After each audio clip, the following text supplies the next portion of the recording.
more stable life. I'm sure, we all sure, they will question themselves whether they should contribute to their own country or live a happy life in a developed country. So once again, we are the government team, and we strongly reject the Kabur Ajadulu motion. Young generation must prioritize contributing to their own country, not abandoning it. If the agents of changes leaves, what will change? A nation's future can be built by those who choose to walk away from it. Thank you so much. God bless you all. Now we will have speaker one from the opposition team.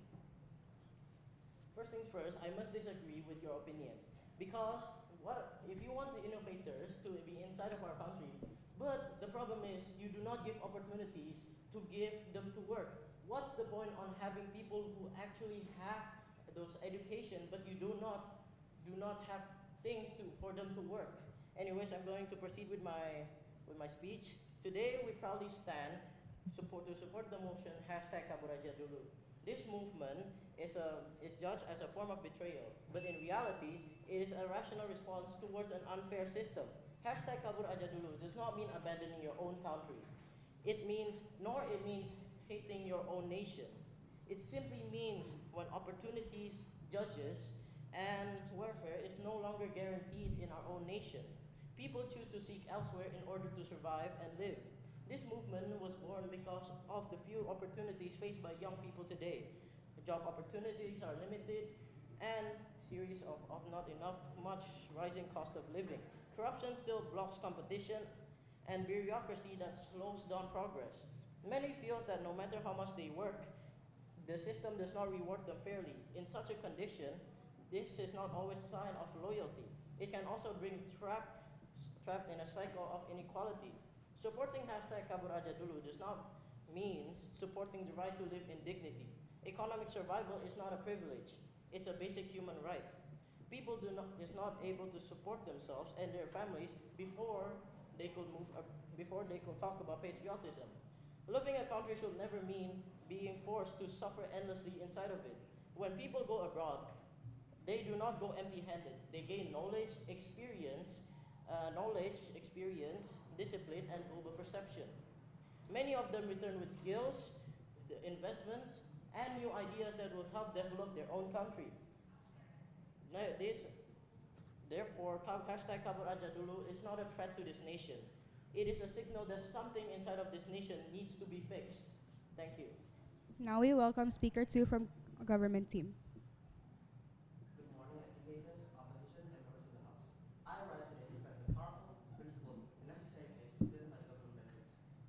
The opposition's case is a dangerous fantasy, a world where personal gain is placed above national obligations. The leader of the opposition claimed that our best interest civilians going abroad is simply a trade speculation and remittances can solve the problem. In our defense, we would like to deny that. Money cannot replace a brilliant mind. When a brilliant Indonesian engineer leaves for a foreign country, we don't just lose tax burden. We don't just lose tax burden, but we lose the leader who has innovated our infrastructure, the mentor who has trained hundreds or even thousands of local workers, and we also lose the leader that proves that we can succeed at home. This is not speculation, but a structural need of the most valuable resource, while we lose the capacity to solve Indonesia's own unique problems. The opposition wants to see a global system, we demand a contributing system. The Prime Minister's case stands on two pillars, which the opposition has failed to touch: moral debt and national stability. The moral debt is simple. The state invests in you to subsidize obligations where you pay that investment to your community, not to a foreign market. This is also how social media gets involved as well. How? By systematically destroying the sense of shared reality needed for patriotism. Patriotism is built on shared stories, shared struggles, and a common goal. While our nation consumes content created to make them feel one thing, satisfied with our own. They see highlights of life in foreign countries such as Amsterdam or London, and they see violent critiques of our own government, and they start to believe that the Kaprada mindset is the only path to success. The algorithm privileges the global over the local, the cynical over the constructive. This constant toxic comparison erodes the emotional resolve needed to stay and fight for a better Indonesia. The choice for the House is clear. Adoption of options scapegoats for the few, leading to stagnation for the many. The government offers a principled framework. Prioritize your nation because your nation needs you. We have proven that the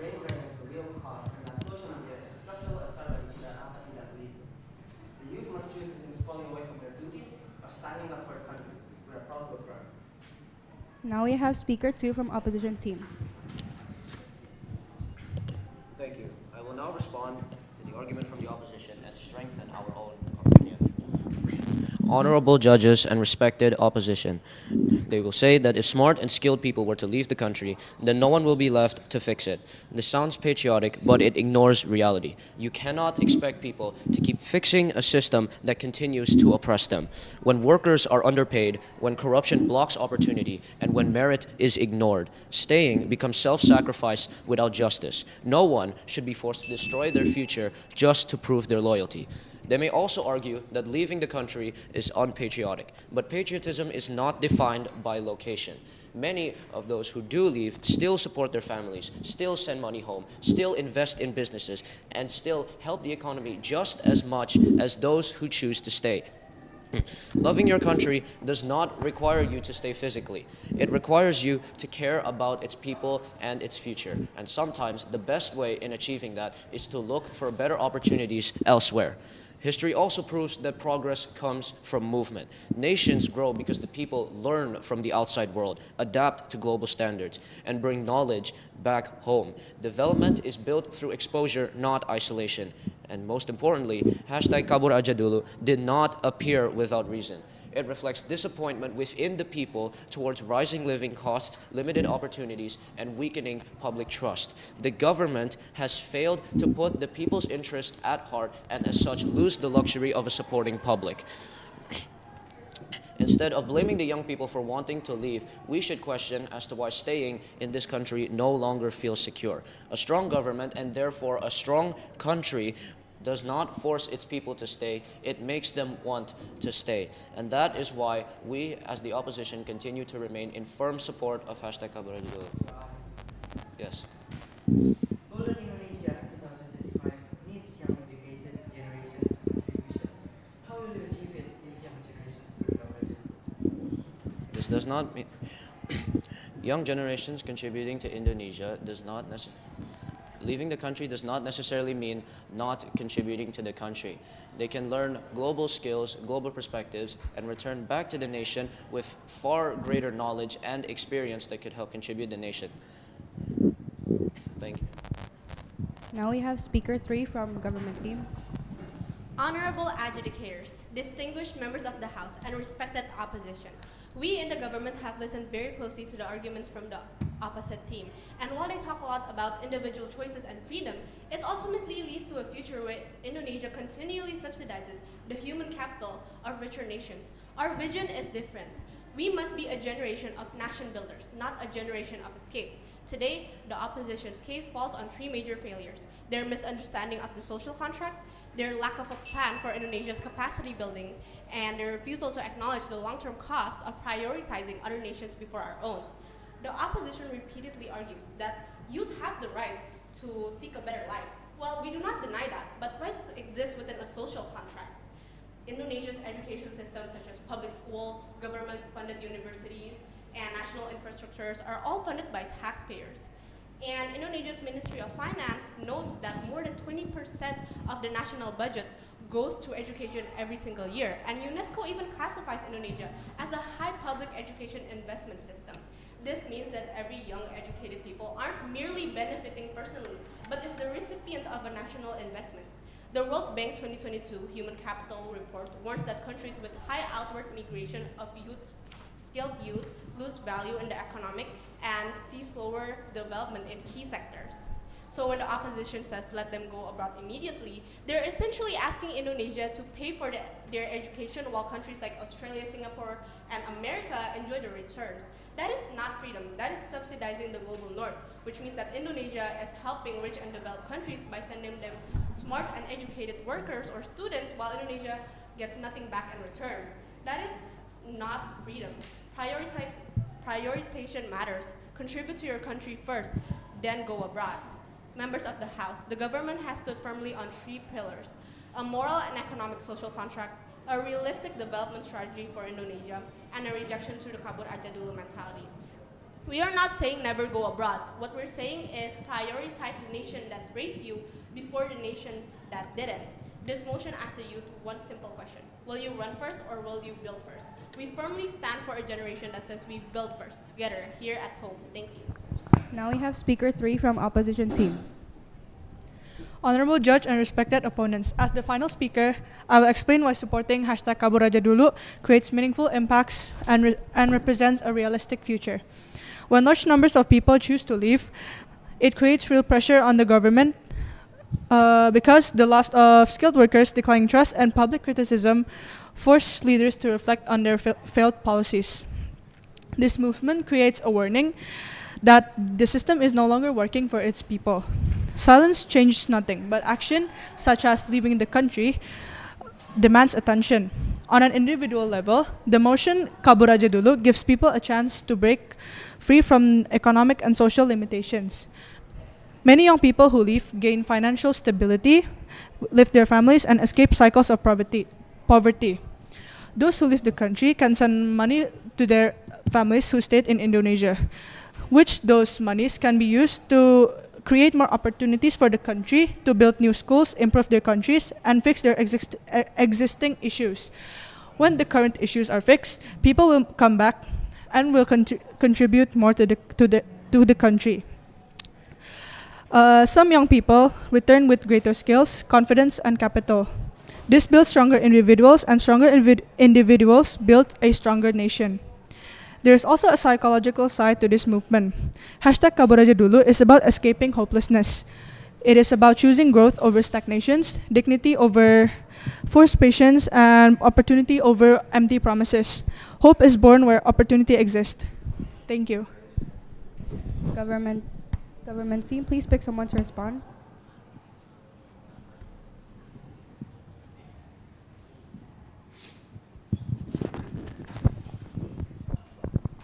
It is true that you said that Kabur Aja Dulu is they bring a foreign knowledge to their country, but I would like to respond. If many skilled young people leave, Indonesia will lose the experts it needs to grow. For example, Channel News Asia reported that economists warn Indonesia could lose up to $1 billion a year in economic output if too many educated young emigrate. This brain drain means fewer engineers, fewer doctors, teachers, and entrepreneurs to build industries and service at home. Thank you. Opposition team, please pick someone for a closing statement.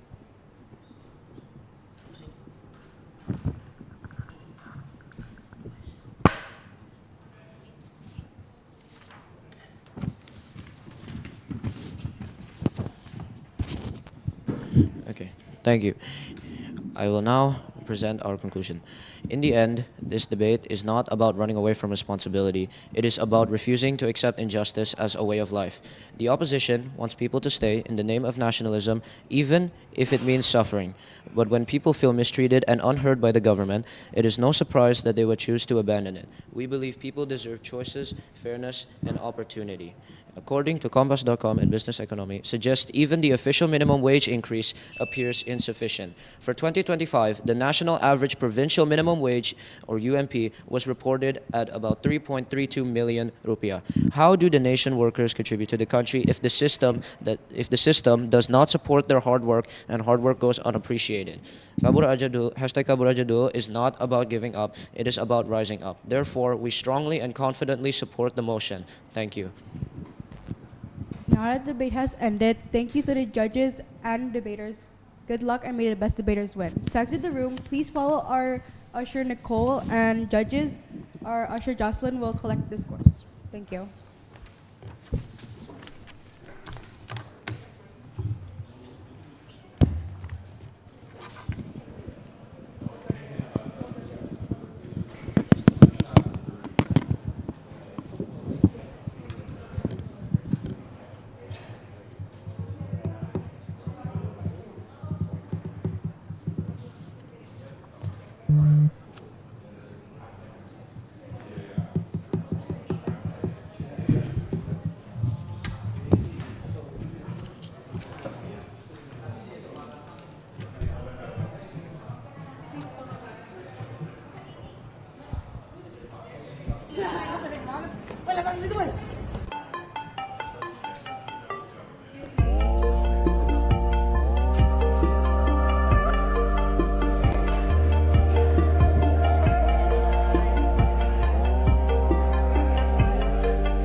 Selamat datang di SMPK Penabur, Jakarta.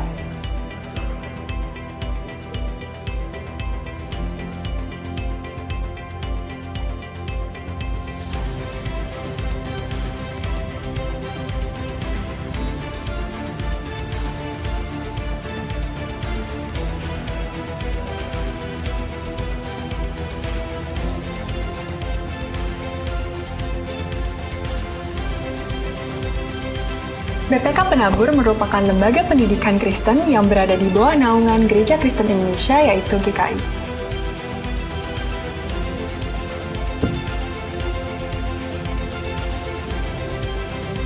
BPK Penabur tersebar di 15 kota dan 4 provinsi, yaitu Jawa Barat, DKI Jakarta, Banten, dan juga Lampung.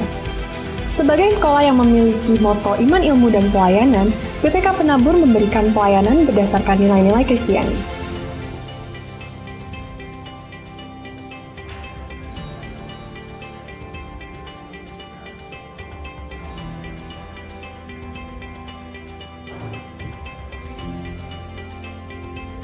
Dengan visi menjadi lembaga pendidikan Kristen unggul dalam iman ilmu pelayanan, serta misi mengembangkan potensi peserta didik secara optimal, melalui pendidikan dan pengajaran bermutu berdasarkan nilai-nilai Kristiani, BPK Penabur Jakarta, khususnya jenjang SMP, memiliki program-program unggulan baik intrakurikuler maupun ekstrakurikuler.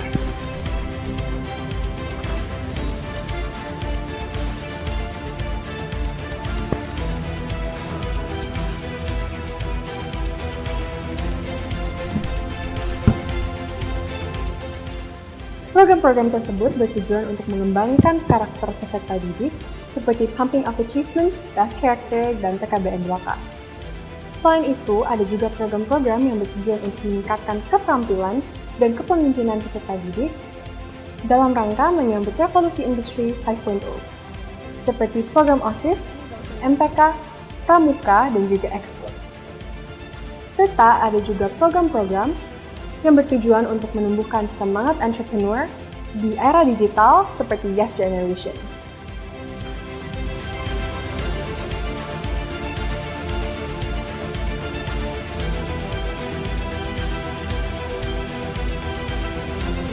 SMPK Penabur Jakarta memiliki 17 sekolah yang tersebar di Jabodetabek. 3 sekolah di Kota Tangerang, yaitu SMPK Penabur Gading Serpong, Bintaro Jaya, dan Kota Modern.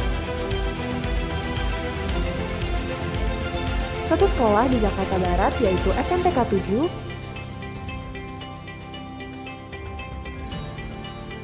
2 sekolah di Jakarta Utara, yaitu SMPK 4 dan SMPK 6, 3 sekolah di Jakarta Pusat, yaitu SMPK 1, SMPK 2, dan SMPK 3.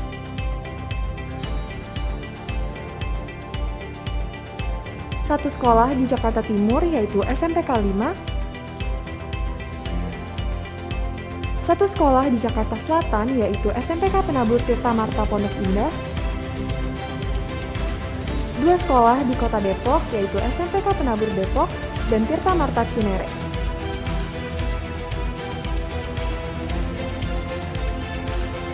3 sekolah di Bekasi, yaitu SMPK Penabur Harapan Indah, Jababeka, dan Sumarekon Bekasi.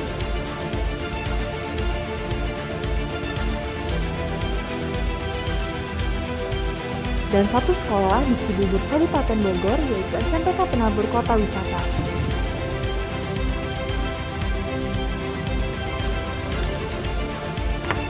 Informasi lebih lengkap mengenai SMPK Penabur Jakarta dapat diakses melalui tautan atau QR Code berikut.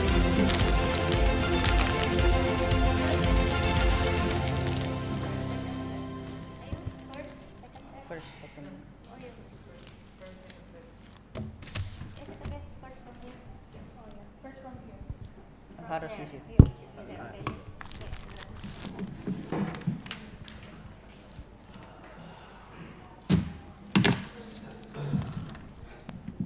Good morning, judges and debaters. Welcome to the Junior High English Competition. My name is Naomi and I'll be your MC for today.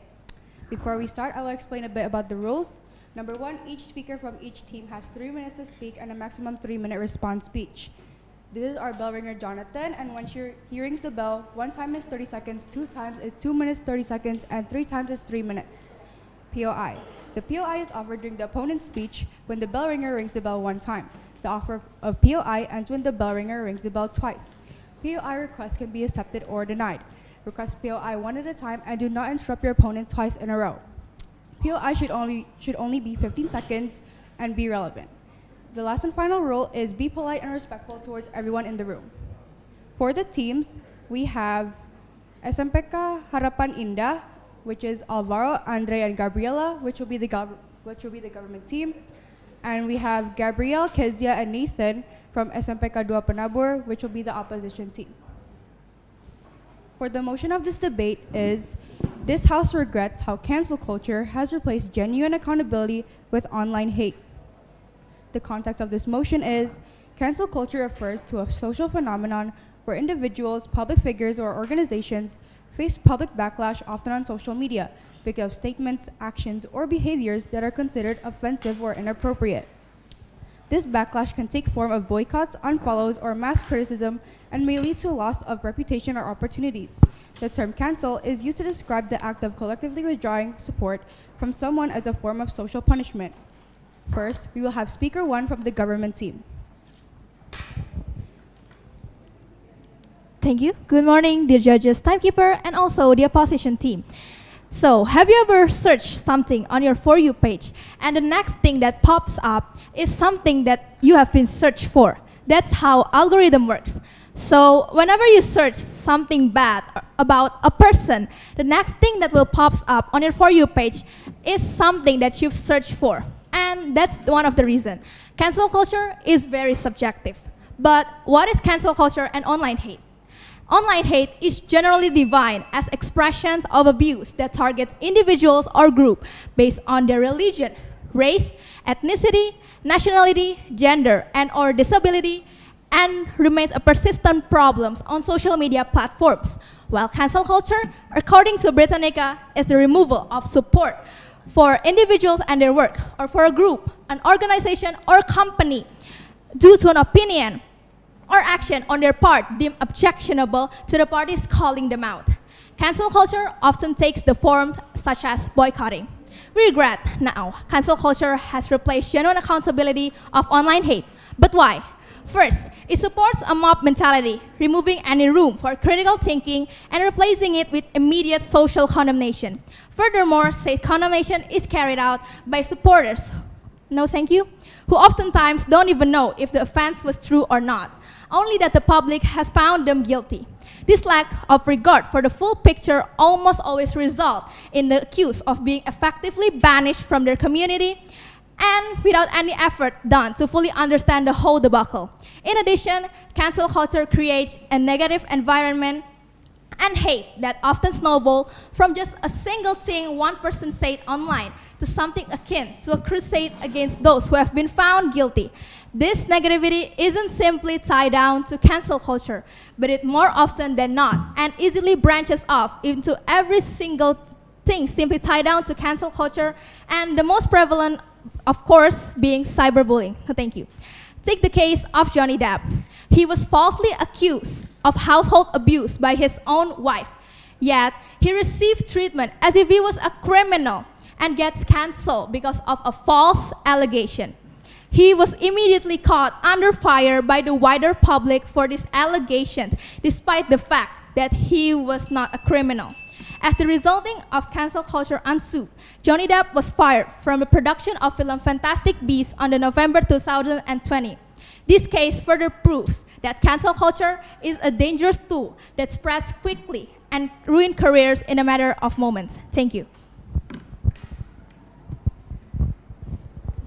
Speaker 1 from opposition team. Thank you. Good morning, judges and debaters. Good morning, judges and debaters. I, Nathan, as the first speaker of the opposition team, will explain how cancel culture has done a positive impact in our life, and we shall not regret the effects that it has on our society. Now, let me define it. Cancel culture is the act of withdrawing from interacting with a person or a group and pointing out their actions to make them understand the consequence of their actions and hold them accountable.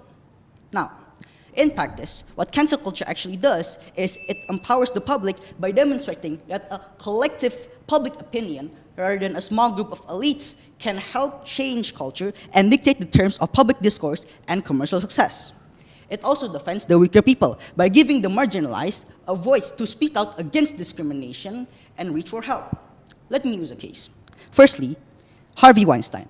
For over 3 decades, a powerful Hollywood film producer and co-founder of Miramax and the Weinstein Company, used his position to sexually harass, assault, and rape numerous women.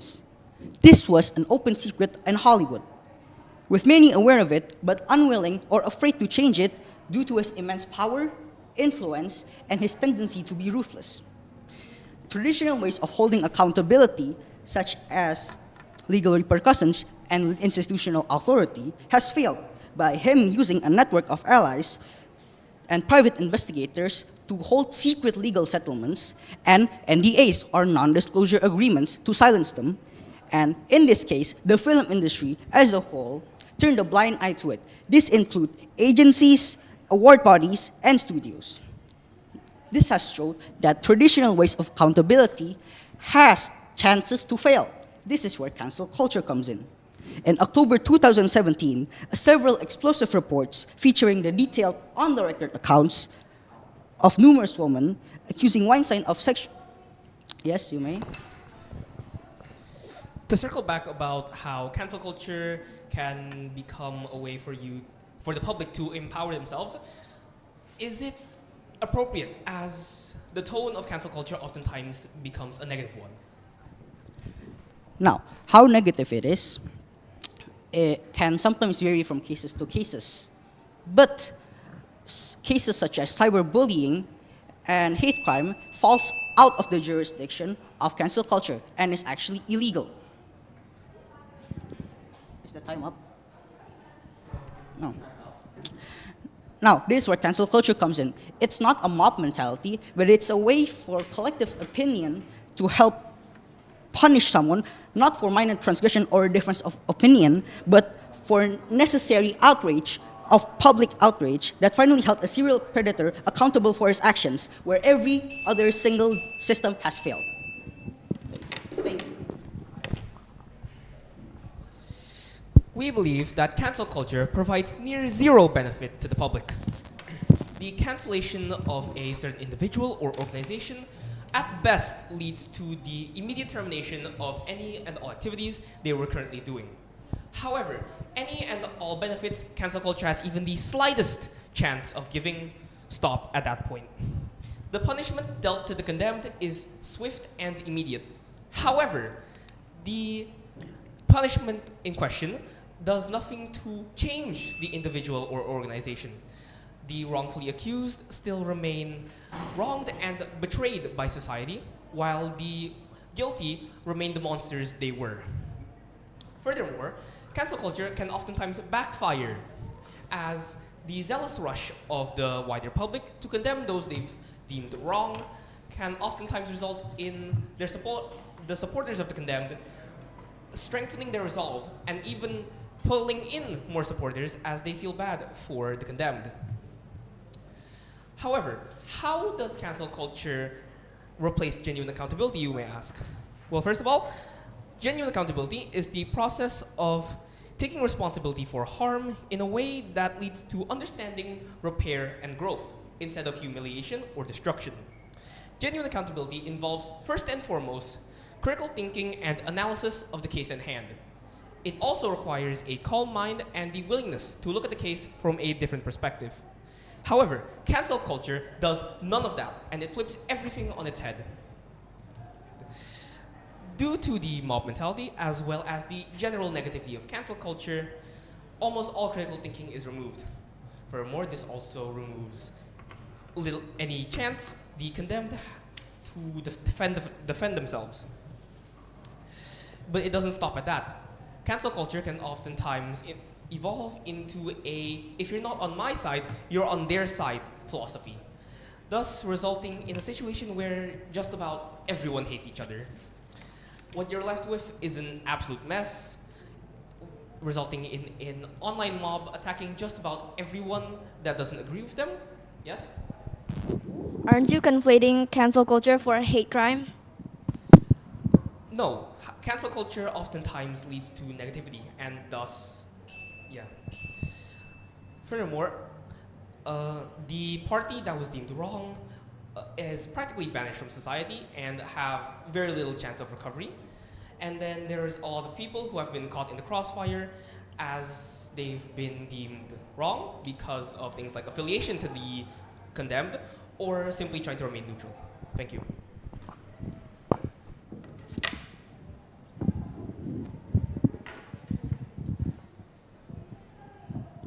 Good morning, judges and fellow debaters. My name is Gabriel.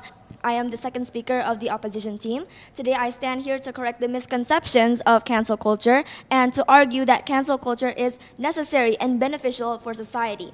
Cancel culture, by definition, refers to the mass withdrawal of support from people or a person who have done things that aren't socially accepted today.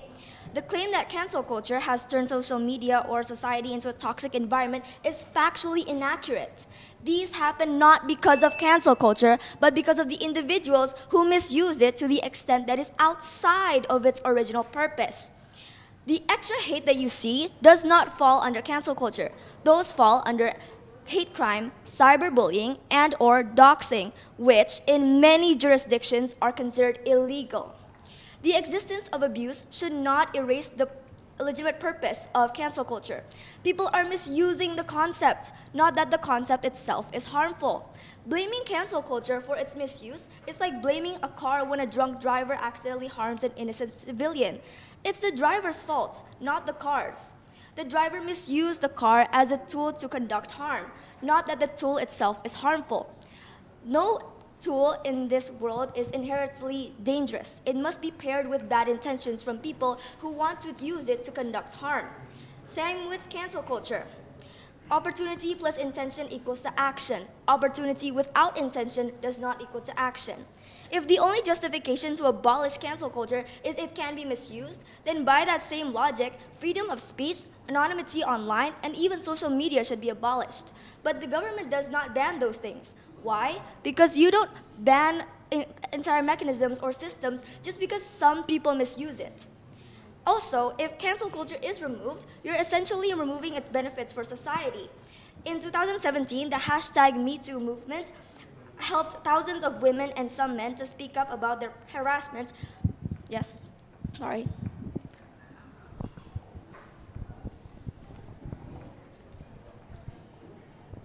You are currently implying that it is supposed to rebuild, that the cancel culture, it is a tool that the people could use to rebuild society, to make a better society, right?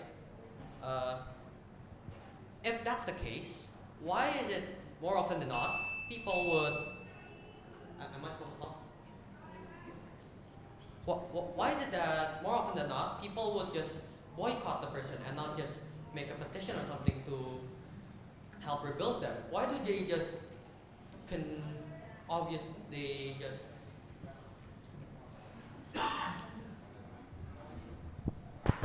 that those things that you stated are the misuse of cancel culture. Those are people who misuse it. Thank you. That is all I would like to say.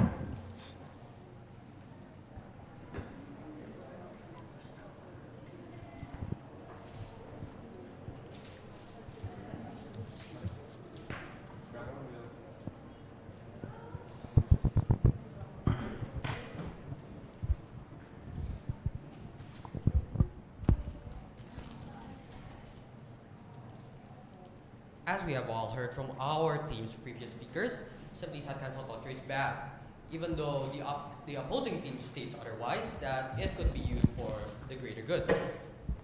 But what happens usually in cancel culture, it's the abuse of it. And though it is not inherently bad, used more often than not, it evolves from just simple hate to boycotting and mob mentality. This mob mentality can remove genuine information, and because cancel culture is very subjective, as what she has said, it replaces genuine information, which is supposed to be objective. As you have all known, social media only shows things that you want to see, thus making it very subjective. And how could you judge someone objectively and righteously if you do it on a subjective manner, on a subjective base? How could you judge someone truly and accountably? And now let's return to the case of Johnny Depp. We all know that he did not do anything wrong, but yet he received cancel culture. He got canceled by the people. And at the end, he got fired in the middle of the making of a movie.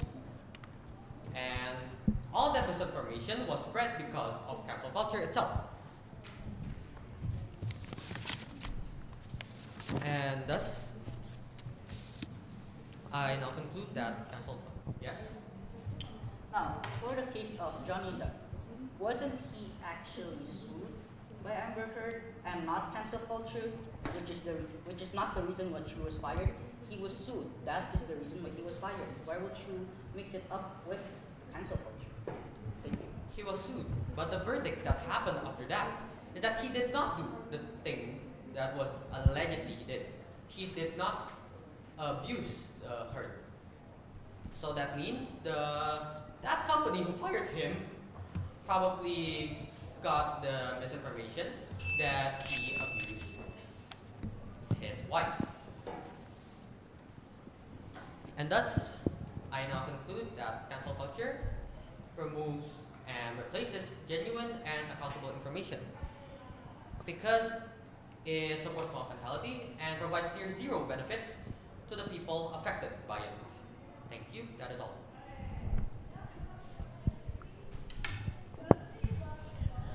Good morning, judges and fellow debaters. My name is Keja as the third speaker of the opposition team, and I'm here to express the importance of cancel culture and why we should not regret it. So, powerful people such as celebrities, company leaders, and politicians, they are protected by many things and have easy ways to avoid punishment through their wealth and fame. Ordinary people often cannot rely on courts or human resources to act quickly or even fairly because of that. Cancel culture allows society to watch, judge, and enforce moral accountability. So, courts and companies often ignore complaints and delay justice because they have the power to control and manipulate the judging system to their favor. Cancel culture applies public pressure that cannot be ignored and that cannot be controlled. Now, the people who are projected with cancel culture may face the consequences that they deserve, such as reputational loss of sponsorship, opportunities, and influence. And cancel culture also doesn't just punish, it also removes shields of privileges because no one is untouchable, regardless of their status, wealth, or fame. Ordinary people can force companies, medias, and brands to act responsibly and accordingly towards the actions that they have projected. It also reinforces social norms that wrongdoings have proper consequences, regardless of your status.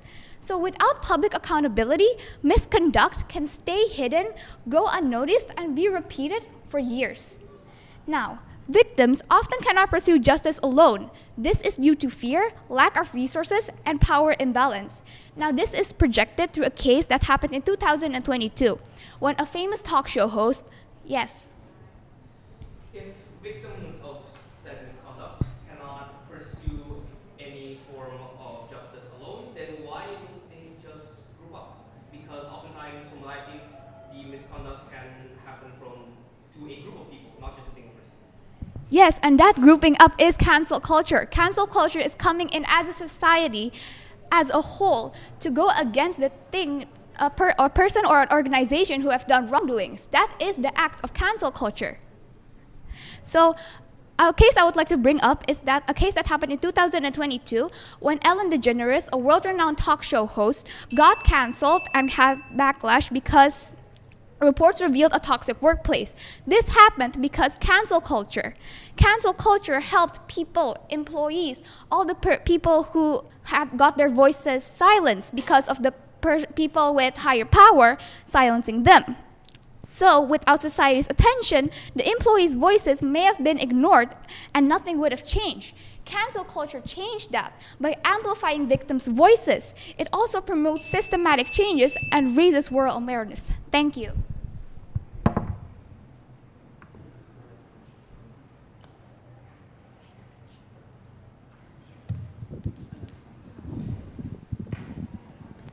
My name is Gabriel, and I will lead the opposition team's reply speech.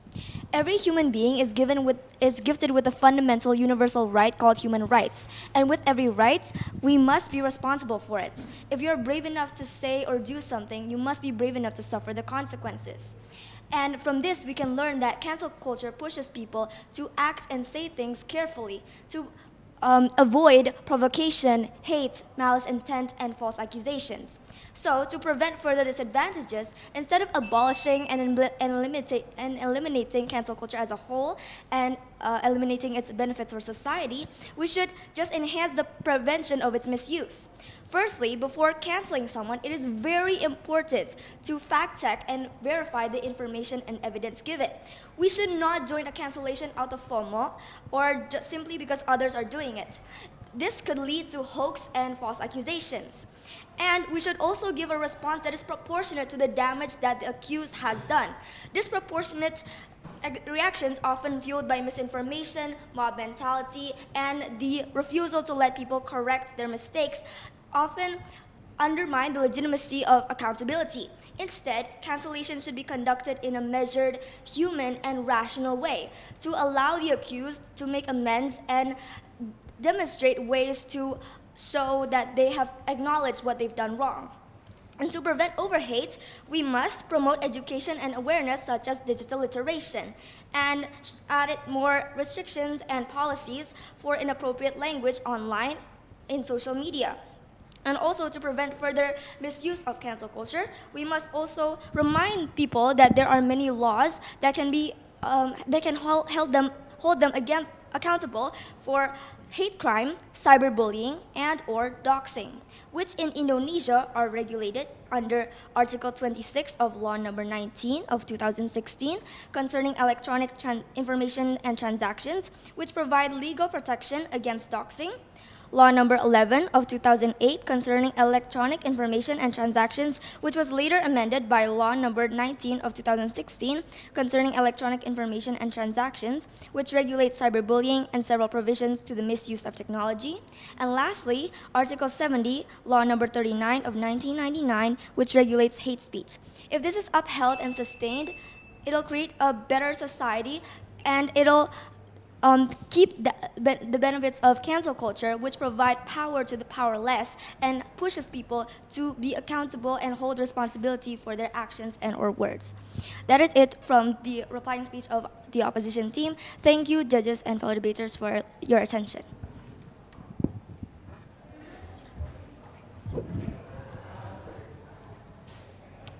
We believe that cancel culture is inherently negative, as the way it has been performed from time and time again is incorrect, or if not simply put, bad, as it often leads to a negative outcome. However, because of that, we believe that cancel culture shouldn't be directed to the internet. It should be directed into forms such as petitions for supporters of a certain cause, or those who are against a certain organization or person who has done this deed, to be able to speak up instead of going to the internet and immediately calling them out, saying horrible things about them. Furthermore, this petition is a much more safe and secure way to make sure that the cancellation or the overall judgment of a person goes accordingly, as cancel culture has led to severe punishment for even the smallest of deeds. As once again, cancel culture most of the time leads to the banishment of said organization or person from society, such as the case of Louis C.K., who had lost $35 million and had also severed several connections to big companies. Now, this case, while sure the wrongdoings of him are quite bad, as it involves sexual misconduct, it should also be known that The punishment can oftentimes be a bit too severe. $35 million is a lot of money, and because he had severed several connections, he practically had no way to rebuild, and thus cancel culture helped not at all in him growing. And thus, cancel culture should be redirected to a petition or some other form of public speech that allows room for redemption and growth by wrongdoing. That is all. Thank you.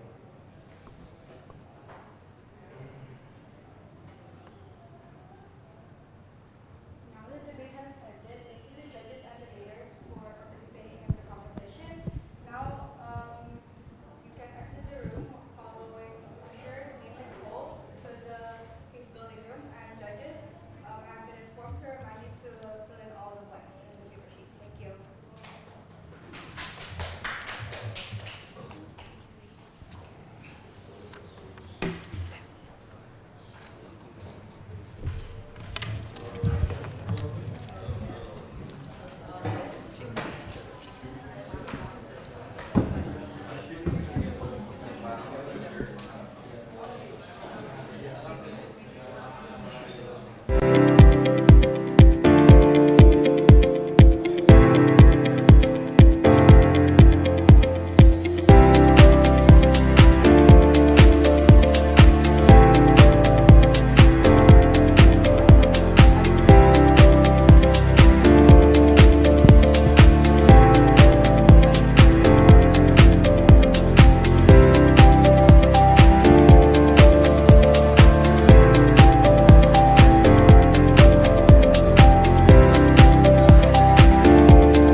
SMPK 5 Penabur and SMPK 4.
Selamat datang di SMPK Penabur, Jakarta.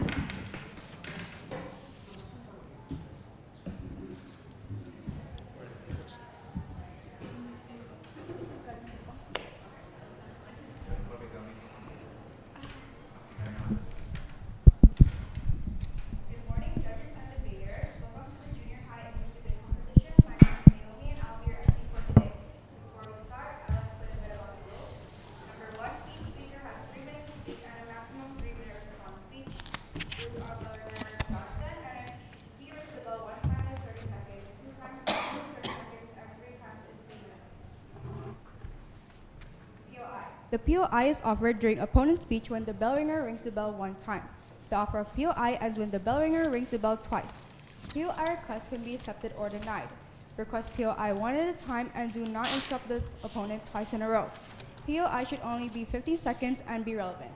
Last and final rule is be polite and respectful towards everyone in the room. For our teams, we have Andrew, Aldrian, and Josie from SMPK 5 Penabur, which will be the government team. And for our opposition team, we have Fidelia, Given, and Lionel from SMPK Gading Serpong. The motion for this debate is, this House regrets how cancel culture has replaced genuine accountability with online hate. The context for this motion is, cancel culture refers to a social phenomenon where individuals, public figures, or organizations face public backlash, often on social media, because of statements, actions, or behaviors that are considered offensive or inappropriate. This backlash can take the form of boycotts, unfollows, or mass criticism, and may lead to loss of reputation or opportunities. The term cancel is used to describe the act of collectively withdrawing support from someone as a form of social punishment. First, we will invite Speaker 1 from the government team to open the debate with a starting speech.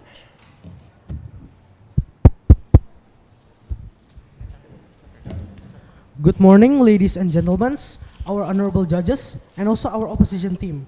Today, we from SMPK 5 as government team will be bringing forward the motion of this House regrets how cancel culture has replaced genuine accountability with online hate.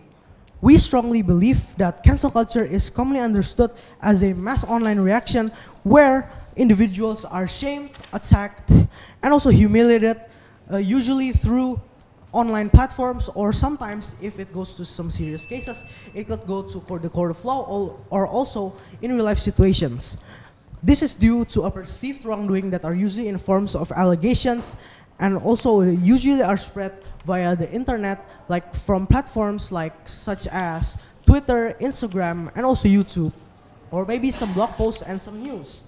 Meanwhile, genuine accountability is a fair and constructive process of judgment that actually relies on real evidence and also acknowledges the impacts and also the stuff that are about to happen in a certain situation. The main difference of both cancel culture and also genuine accountability is genuine accountability tend to encourage people to actually correct their mistakes and also to reflect on their mistakes that they have done so they could improve better in the future. They usually have criticism in forms of building statements, so the people that are the victims can actually learn from the criticism that are given. Meanwhile, cancel culture or online hate usually aims on punishment and also humiliation and public shame, since cancel culture just tends to use and rely on emotion purely and lack of actual scientific research and also lack of real evidence that have been actually proven.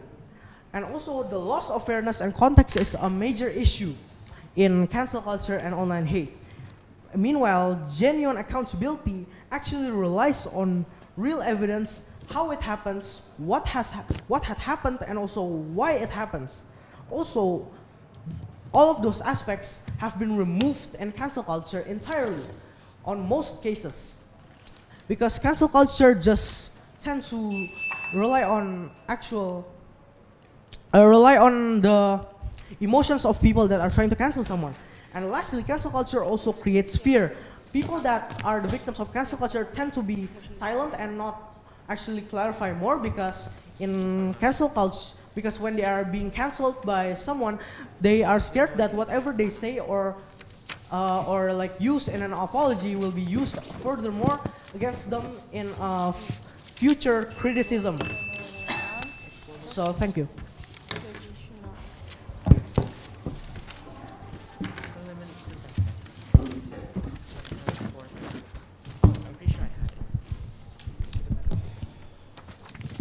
Judges ready?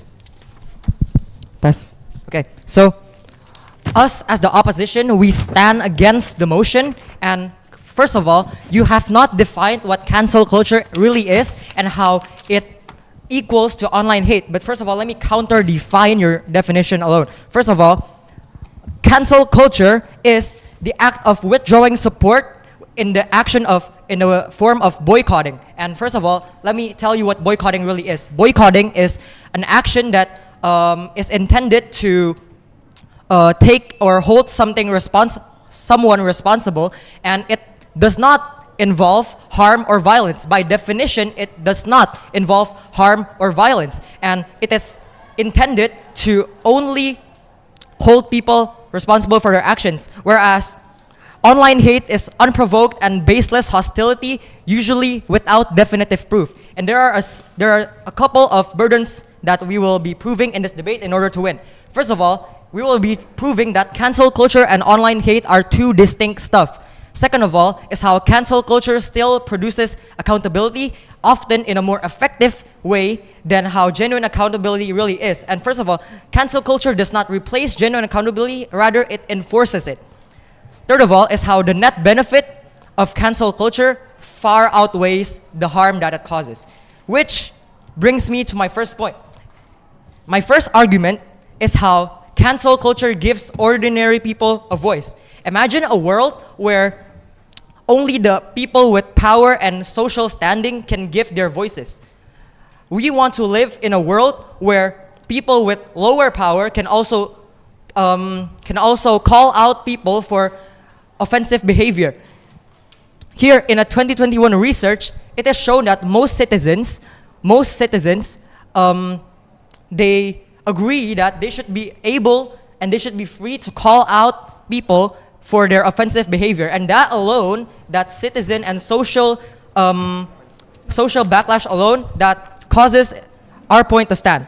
Second of all, is how cancel culture spreads awareness in a fast and effective way. Hashtags like no viral, no justice, Me Too, and also Black Lives Matter. It has spread awareness to millions of lives in a matter of seconds, minutes, hours, faster than how genuine accountability lets us just wait on law. And that's it for my points. And we as the opposition are proud to oppose. Thank you.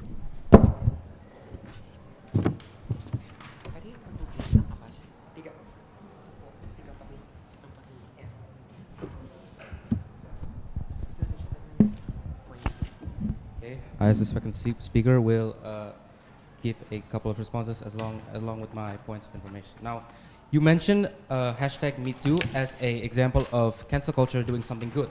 Now, I'd like to oppose that because our team thinks that #MeToo succeeded not because of Twitter mobs or public wild madness, the mob nature of cancel culture, but because it used investigative journalism, proper court processes, and survivor organizations to point out victims who were harmed. So our team thinks that hashtag #MeToo is not a good example for cancel culture.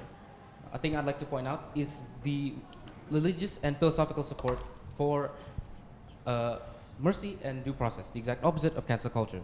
Now our team has gathered data from multiple of the most popular religions, such as Christianity, Islam, Judaism, along with a couple of the major world philosophies, such as secular humanism, atheistic philosophy, and the Stoicism philosophy. So if you try to ask that, then we will rebuke it by simply stating what is in that statement.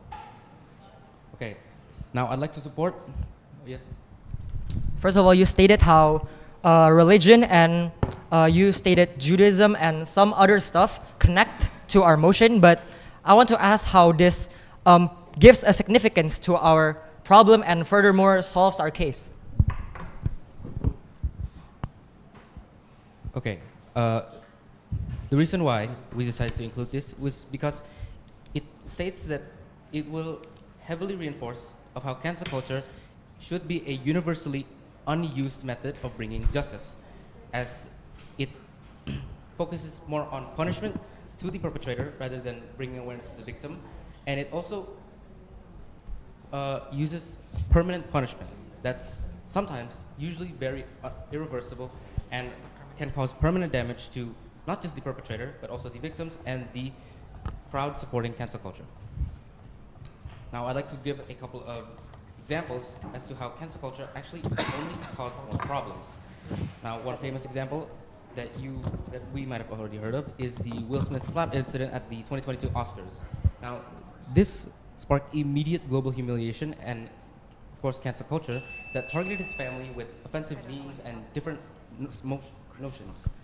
Another very famous case would be Johnny Depp and Amber Heard's case, which, while at first was taken seriously because it was an official court of law, it soon turned into internet entertainment, polarizing memes, and it lost all of its complexity. So we think that cancel culture is not bringing awareness and it is not taking accountability. Those are three different things. Thank you.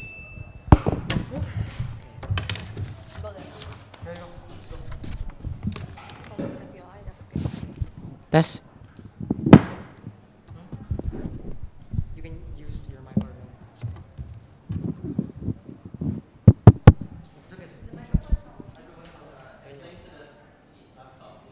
Oh, you don't have to use it. Okay, good morning, ladies and gentlemen. I'm Lionel as the second speaker of the opposition side. So first things first, I would like to continue three very important arguments and points that my first speaker has not spoken about, as well as rebut a few things that I noticed the second speaker has brought up. First things first, I would like to rebut one of the things that the second speaker had spoken. First things first, regarding the case of Will Smith and Chris Rock incident.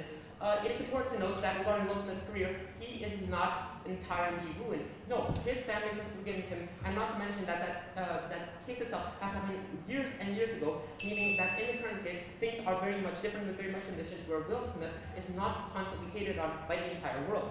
Not only that, I would also like to rebut a few things with the points that my first speaker intended to say regarding how what you said, that the effects of cancel culture are permanent.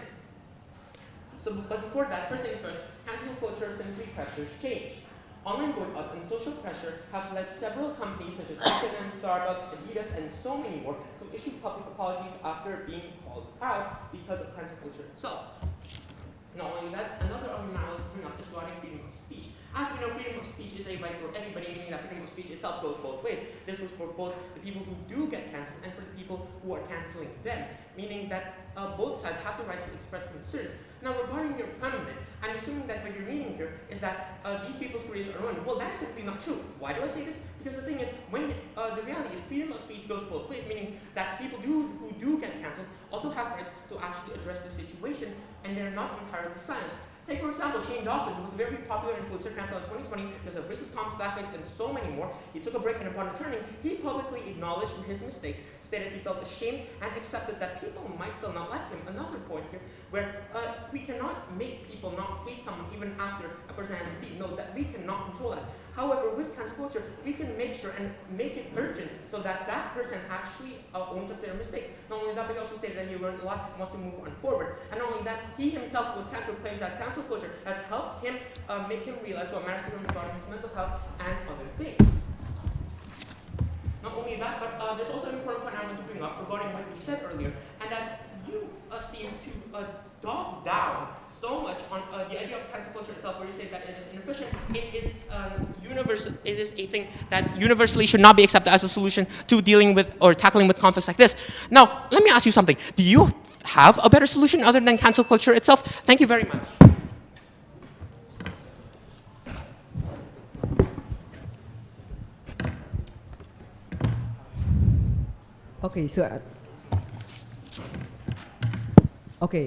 Okay, to answer your question about if I have a better solution than cancel culture, the answer is actually kind of simple. public accountability, like how the statement has said. Public accountability usually relies on more factual information, unlike cancel culture that I have an example of the Boston bombing incident. Okay? Boston bombing incident, where in that incident, in only 24 hours, the internet or 4chan and Twitter was able to find the bomber, the alleged bomber, not the real bomber. And because of that, the bomber or the alleged bomber was bullied, and his family was also bullied. And actually, it was not the real bomber. And the alleged bomber that they are suspecting was actually already dead a couple days ago before the incident ever happened. And because of that, the family was heavily depressed. On top of his dead son, they were also bullied by the internet because something that the dead son did not even do at the first place. So I think that public accountability, like how the police in the USA was able to find the actual bomber and make them accountable for it and charge them to be able to withstand for what they did, I think that's just a way better solution rather than just shaming a random person that you don't even know was, okay? With that one case, can you respond to tons of cases that we have clearly stated of people, public figures, and also companies that have changed and also is not permanent because of cancel culture? Can you respond to our statements?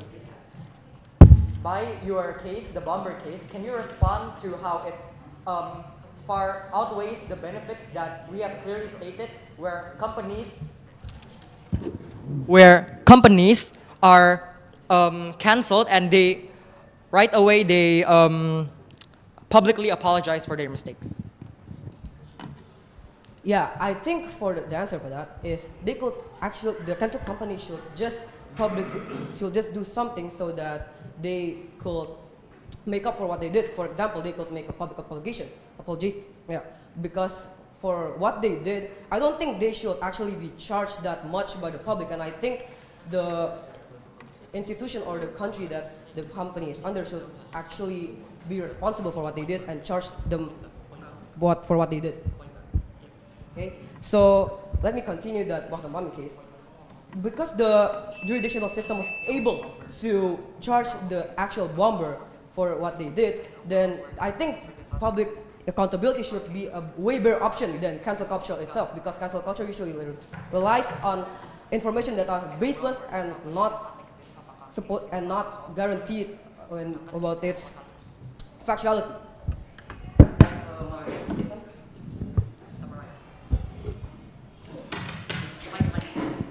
No need. I'll be starting my debate in 3, 2, 1. Good morning, ladies and gentlemen. My name is Fidelia, and I'll be the third speaker of the opposition team for today's debate. And I first would like to do my rebuttal. So, they mentioned that cancel culture is actually a good thing to be not happening in the world, but we're in a world where we live, where cancel culture actually exists.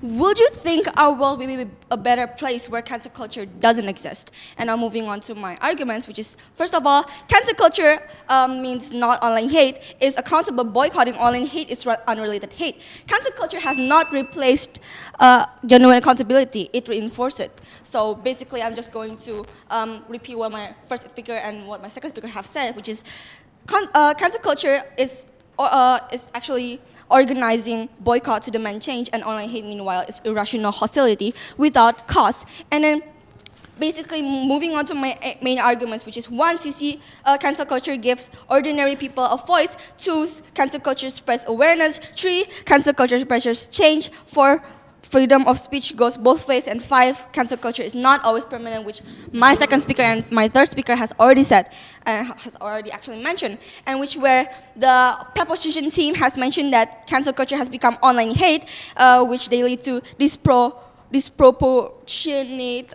proportionate, inconsistent, fear-based, destroys real accountability systems. Yes?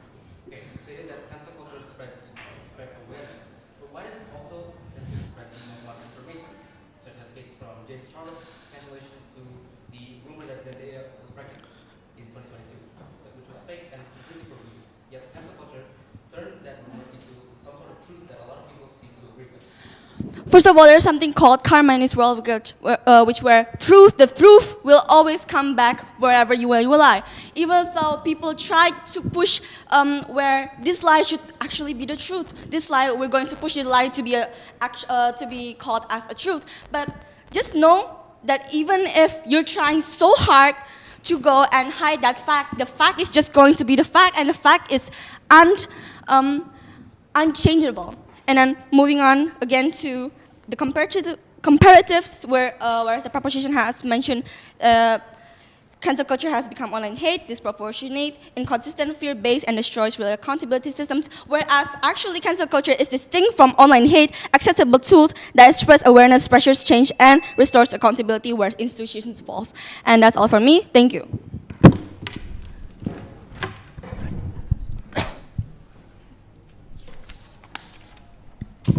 Okay, judges ready? As the first speaker, I'll be summarizing why we should win this debate. First of all, let me restate that we stand against this motion and that cancel culture is clearly distinct from online hate. However, the government collapses both into one. Our frame is, the burdens of proof that we proved in this debate is how cancel culture is distinct from online hate. Second of all is how cancel culture produces accountability more effectively than how genuine accountability lets us wait for the law to call these people out. And the third of all is how the net benefit that cancel culture provides, it's way more than the harm that it causes. Which moves on to 5 arguments that we have talked about in this debate. First of all, it gives ordinary people a voice. Now, again, I would like you to imagine a world where us as the oppressed cannot call out people who have more power than us. It's a world where we don't have freedom of speech. Second of all, is how cancel culture spreads awareness in a fast and more effective way. Cancel culture has been shown to spread awareness in a fast and effective way to millions of people in a matter of seconds with the hashtags No Viral, No Justice, hashtag MeToo, and also hashtag Black Lives Matter. Third of all is how cancel culture clearly pressures change. Cases such as Starbucks, H&M, and also even the cases that you have stated earlier, Will Smith, it pressures change. You can't POI in. Sorry, let me continue what I've said earlier. Even the cases that you have said, Will Smith, it proves our point. Fourth of all is how freedom of speech goes both ways. Again, back to my first point, it connects to my first point and how it gives ordinary people a voice, and we want to live in a world where us as the oppressed can also call out people who have more power than us.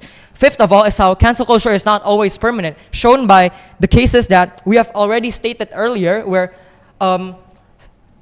companies such as Starbucks, Adidas, and also celebrities such as Will Smith, they publicly apologize for their mistake, their fan base forgives them, and they turn out to be a better person. And that leads to our final comparative, which is cancel culture is clearly distinct from online hate, and it is purely an accessible tool that spreads awareness, it pressures change, and it restores accountability where institutions fail. And my final statement is that cancel culture does not replace genuine accountability, however, it reinforces it. That's it from me, and that is why we are proud to say that we oppose. Thank you.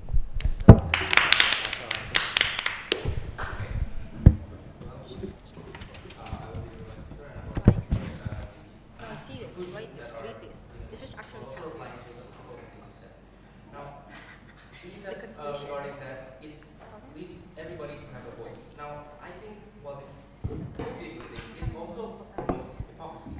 With the fact that everybody can have a voice means that everybody, including bad people, people who have already done wrong, and people who have done the same wrong things that some celebrity or company has done, can point it out while they themselves have also done it. Next thing, the question is how you differentiate cancel culture with online hate. Well, we think that cancel culture can and will produce online hate. Why? Well, because of the insane mob mentality that there is. People like to join, people see monkey do, which only supports the insane amount of lies and rumors that spread this. Last thing I'd like to talk about is how it's a little bit of conclusion. Now, do we want a society that's built on truth, fairness, and growth, or do we want one built with panic, humiliation, and irreversible punishment. Now, accountability is structured, evidence-based, and encourages good. Cancel culture, fire outrage, impulsive, destructive, and leaves no real room for redemption. It also causes lots of psychological harm to both to all people who take part in it, such as the perpetrators, the victims, and the crowd following it. It also proves that humiliation isn't justice, and it also helps with that big company statement that you said about how it helped to make those said big companies like Starbucks apologize. Now, with that, it helps with differentiating cancel culture and bringing awareness. Cancel culture focuses on bringing down and destroying the perpetrator. Meanwhile, awareness focuses on bringing justice and fairness to the victims. So what are we really defending here? Well, we aren't trying to defend the guilty, but we're trying to defend the principles that protect the innocent. And we're not trying to protect the mistake that someone made, but we're trying to protect the process that helps correct said mistakes. And we're not being soft, we're being fair. Finally, we believe that there shouldn't be any excuses, and everybody should take accountability in this world. That's all I have to say. Thank you.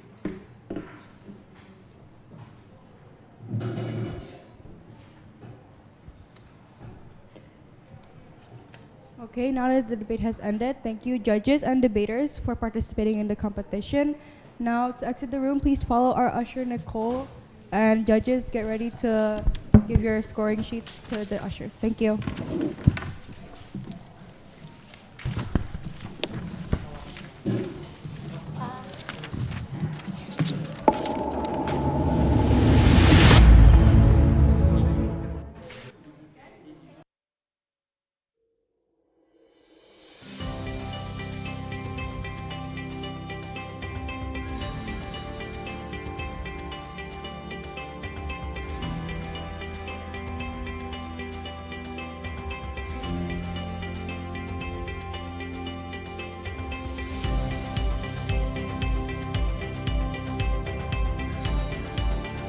Selamat datang di SMPK Penabur, Jakarta.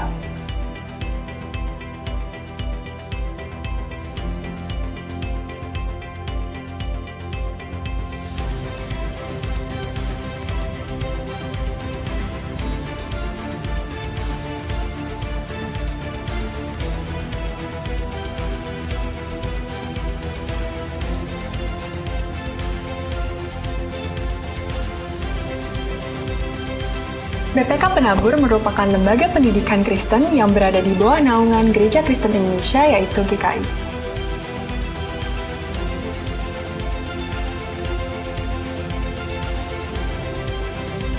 BPK Penabur tersebar di 15 kota dan 4 provinsi, yaitu Jawa Barat, DKI Jakarta, Banten, dan juga Lampung. Sebagai sekolah yang memiliki moto iman, ilmu, dan pelayanan, BPK Penabur memberikan pelayanan berdasarkan nilai-nilai Kristiani.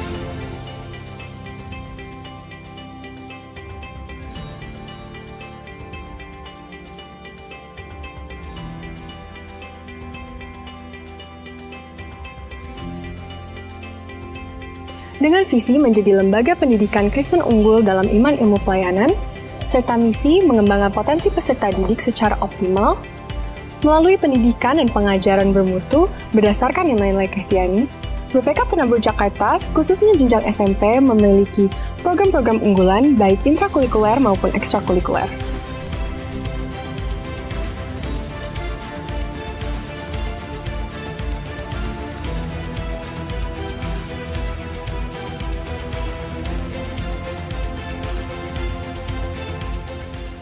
Program-program tersebut bertujuan untuk mengembangkan karakter peserta didik seperti Pumping Up Achievement, Das Character, dan TKBN 2K. Selain itu, ada juga program-program yang bertujuan untuk meningkatkan keterampilan dan kepemimpinan peserta didik dalam rangka menyambut revolusi industri 5.0, seperti program OSIS, MPK, Pramuka, dan juga Ekskul. Serta ada juga program-program yang bertujuan untuk menumbuhkan semangat entrepreneur di era digital seperti Yes Generation.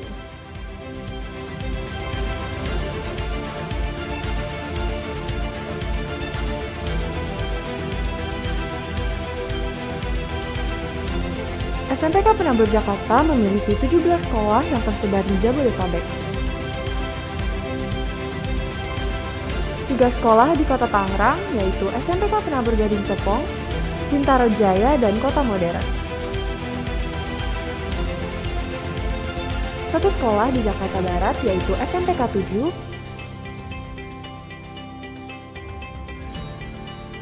2 sekolah di Jakarta Utara, yaitu SMPK 4 dan SMPK 6,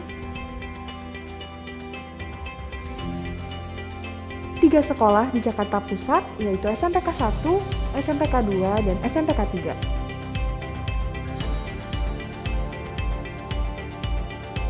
Satu sekolah di Jakarta Timur, yaitu SMPK 5, 1 sekolah di Jakarta Selatan, yaitu SMPK Penabur Tirta Marta Pondok Indah, 2 sekolah di Kota Depok, yaitu SMPK Penabur Depok dan Tirta Marta Cinere.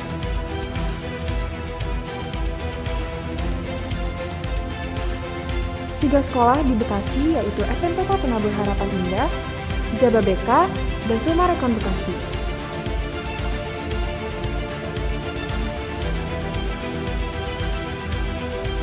Dan 1 sekolah di Cibubur, Kabupaten Bogor, yaitu SMPK Penabur Kota Wisata.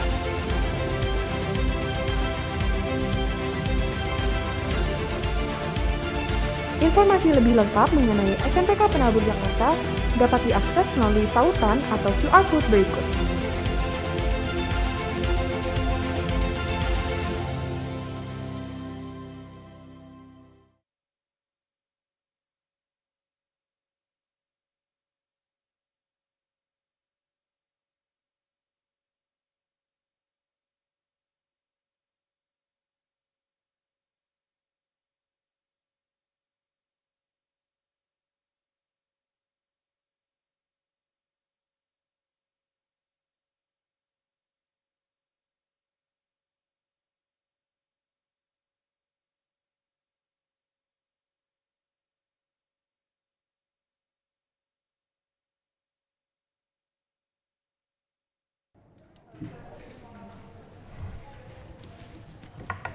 Good morning, judges and debaters. Welcome to the Junior High English Debate Competition. My name is Naomi and I'll be your MC for today. But before we start, I want to explain a bit about the rules. Number 1, each speaker from each team has 3 minutes to speak and a maximum 3-minute response speech. And this is our bell ringer, Jonathan, and when he rings the bell 1 time is 30 seconds, 2 times is 2 minutes 30 seconds, and 3 times is 3 minutes. Number 2 is POI. The POI is offered during opponent's speech when the bell ringer rings the bell 1 time. The offer of POI ends when the bell ringer rings the bell twice. POI requests can be accepted or denied. Request POI 1 at a time and do not interrupt your opponent twice in a row. And POI should only be 15 seconds and be relevant. The last and final rule is be polite and respectful towards everyone in the room. For our teams, we have SMPK Bintaro Jaya, which is Quinia, Kezia, and Jovanka from the government team, and SMPK Sumarekon, which is Jordan, Jahayan, and Winston from opposition team. First, we will start with speaker 1 from government team.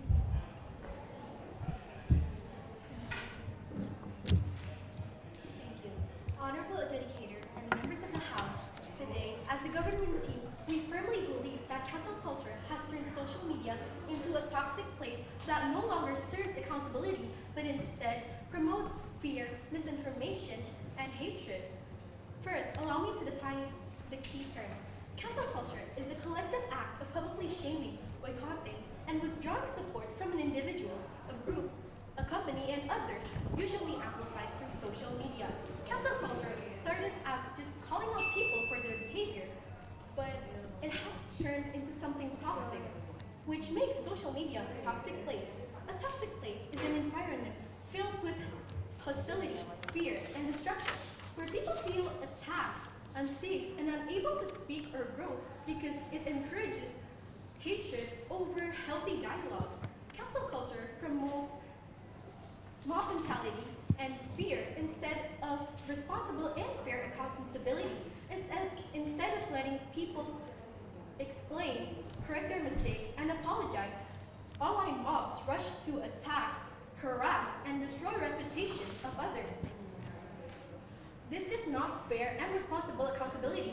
This is mob mentality. Mob justice is where in this context, the public takes matters into their own hands to punish someone.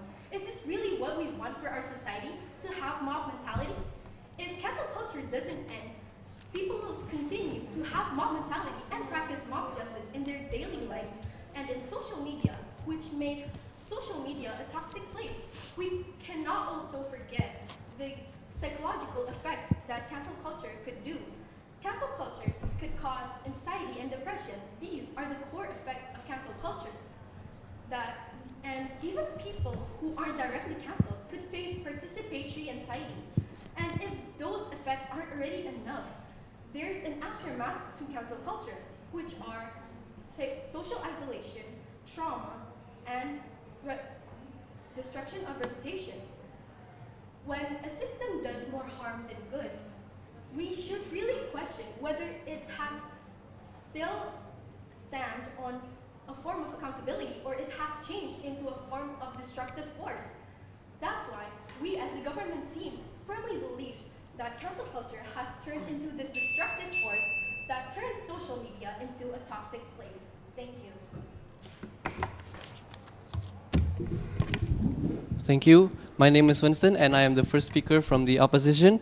Now, the government believes about two main things. They believe that cancel culture encourages mob mentality and that it silences free speech and makes people afraid to speak. However, we disagree with that opinion because cancel culture does not encourage mob hate.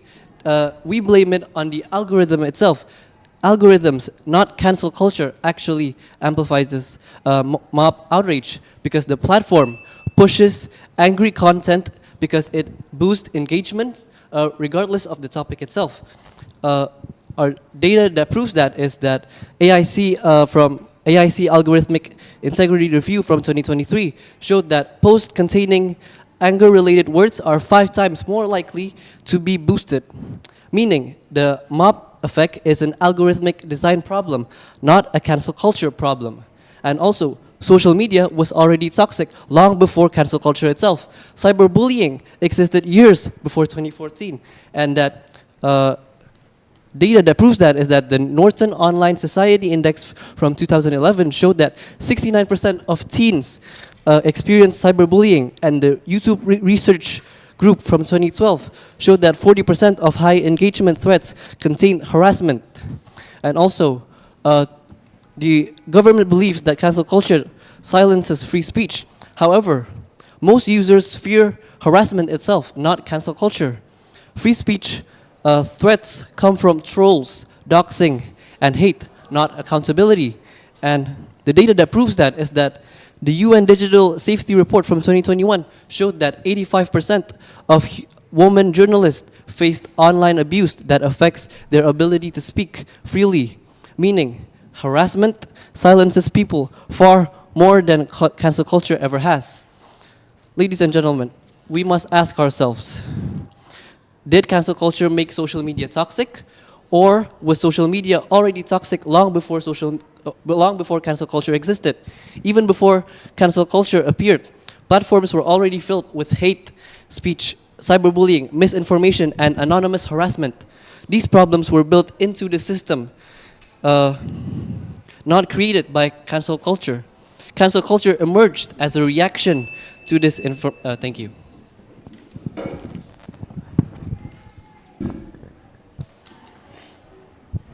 My speech will start in 3, 2, 1.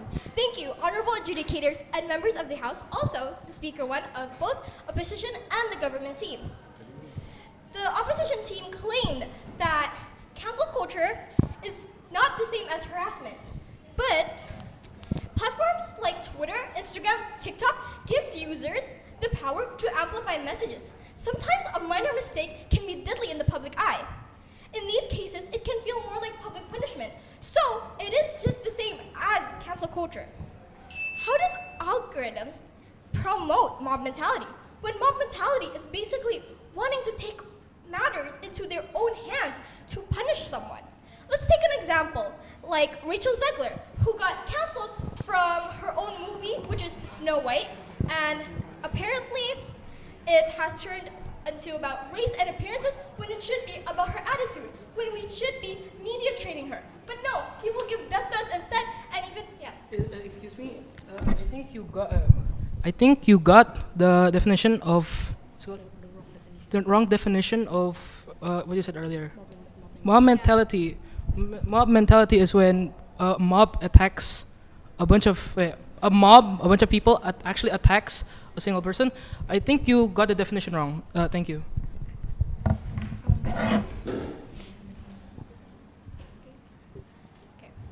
Let me just continue my speech, where she got backlash and she apparently was supposed to be about her attitude in an interview, but then people just somehow bashed her, death threats, and followed her into her house. The hashtag Not My Snow White even went viral on Twitter. She has gained mental health issues over the year, and this is one of the effects of cancel culture that we see every day. So I do think cancel culture is something poison. People are isolated, lonely. It punishes them brutally every single day. And when we should be reflecting ourselves, no, we don't. We shame, we scream, we cut people out that we love, and then we forget how to love, forgive, and stay.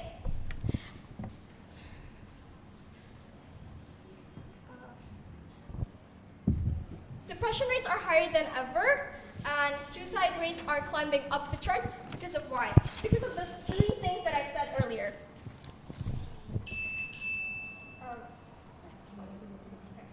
So, let's take another example, which is Kim Goram, who got kicked out of her own group because of how people said that she was smoking and drinking and also apparently bullying in her school. But turns out she only got number 5 of punishment, which is actually really low. So she didn't really actually did that. But people believe what they see. People are mostly FOMO of what they see on social media when we obviously don't know what is happening. So thank you.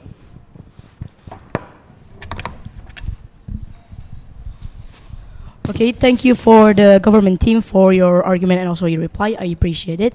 And honorable judges, moderators, and also the government team. Now I'm gonna answer your argument and give my own argument. For your first argument is mostly about how it's part of harassment. So cancel culture is actually just boycotting or canceling someone or rejecting a community, individual, or just organization without actual harassment. Harassment is a different term. It's more about bullying or just public hate. It's a different definition of cancel culture. You cannot say it's the same. And next about how I'm gonna just strengthen the argument that social media is already toxic long ago. It shows that in the year 2010, there's a lot of toxic things that's happening in online, such as bullying, cyberbullying, and then a lot of death threats. This shows that even when cancel culture doesn't appear, there's already toxic in social media. And next, talking about the depression and the fear that appears on people who gets the cancel culture, well, they should have think about what they did before actually doing something that makes them get canceled. They get canceled because of a specific reason, such as sexual assault, abusive behavior, or just something that really bad that make them deserve the cancel culture or the cancel from the public. This shows that they should have been responsible from the start before actually doing something that makes them deserve the cancel culture. And next, talking about it's not a public punishment, it's more about the critic and trying to justify something. They are asking these people, these bad people, these people who did something wrong, so they cancel them to make them explain, to clarify what they did wrong. So it's not public punishment, it's public critic and public trying to justify something.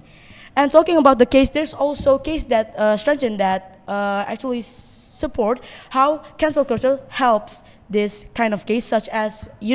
Diddy, he's kind of famous, and he was canceled because he did sexual assault to a lot of people and actually sexual harassment. P. Diddy at first didn't get taken seriously, but after cancel culture, he gets taken seriously by law, by people who works in law. This shows that cancel culture is a support of law and actual support in social media to show that these people have to be handled seriously. These people did something wrong, so the law have to take them seriously. And talking about FOMO, there's only a small percentage of people that does FOMO in cancel culture. This shows that in the data, 70% of people who do cancel culture actually know the case and understand what is happening and why these people is canceled. The small percentage is only a really small few. This means only 10% of them gets misinformation, while 90% of them actually understand the case and know why this person gets canceled. And I want to add my argument. The real source of toxicity is the algorithm, not cancel culture. Social media becomes toxic because of algorithmic design, not because of cancel culture. The reason is, thank you. Thank you, honorable adjudicators and my fellow members of the House. Firstly, I will explain the rebut of the Speaker 1 and Speaker 2 of the opposition team. You said that social media was already a toxic place before cancel culture.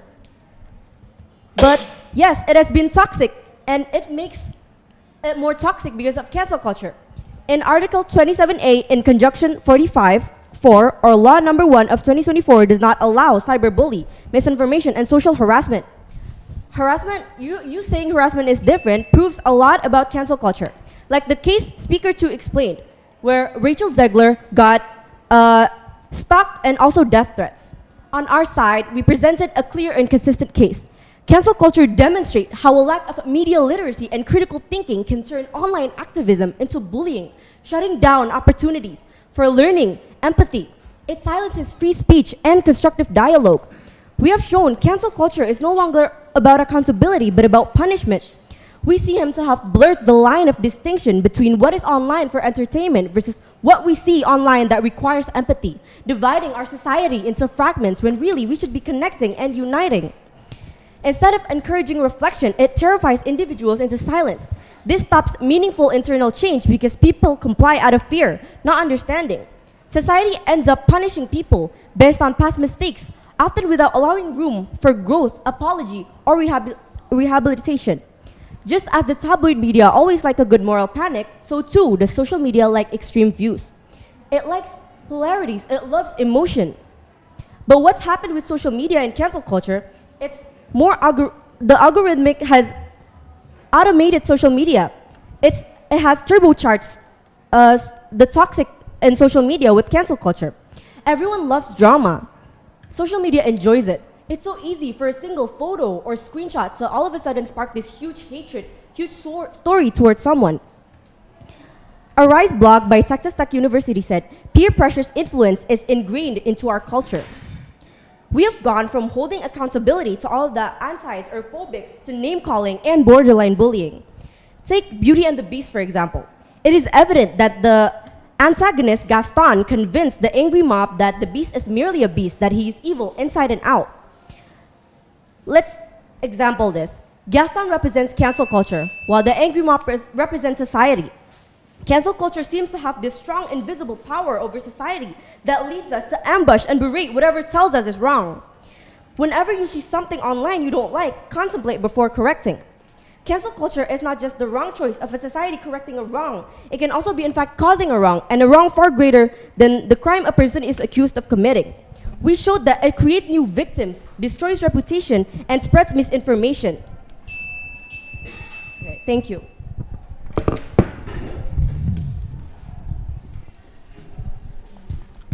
Yeah, thank you, opposition team, for your argument, but we must still respectfully disagree. For example, you said Gaston from the Beauty and the Beast, so whatever, in my opinion, that's a bad example because really, cancel culture is only the loss of support of the individual. So we can't really make it the same with harassing, because harassment is attacking them, while cancel culture is merely only losing support for them. Once people know the truth, they will eventually bring back support for that person, and they will support the person until they get their yes. Okay, so you said that they will bring back the support to the person. So as Speaker 2 has stated the case of Kim Garam, they haven't bring back the support to the person. What's done is done. She got kicked out of the group because people came into conclusions that she did all of those things and canceling her. But now she has no career and people already hated her and she couldn't come back as strong as she is. And also, you said that cancel culture isn't the same as harassment.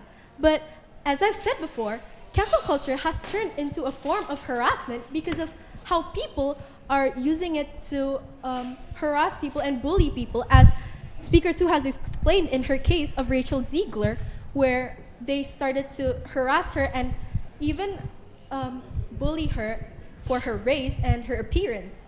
Thank you. Yes, thank you for your argument, but we still must respectfully decline, because she should have clarified. She had many chances. I'm pretty sure she had many chances to clarify what was actually happening. And of course, hate speech, harassment is very different from cancel culture. For example, hate speech. I'm going to use the incident of Kanye West. Kanye West was spreading hate speech. He was spreading Nazi ideals on social media. But using cancel culture, we were able to stop him from spreading those Nazi ideas. He was saying that Adolf Hitler did nothing wrong. In my opinion, that is horrible, and we should not support that kind of person. That's why we need cancel culture to stop the spread of hate speech, to stop the spread of negative views that actively make people even more depressed. And also, the law hasn't, most of the time, the law can't really do anything. They don't have any evidence because online is anonymous. Anonymity is the biggest point. That's why hate spreads so quickly. That's why we require cancel culture to stop the anonymous person. They will find out what they did wrong. And if they didn't do anything wrong, they will support them again. Thank you.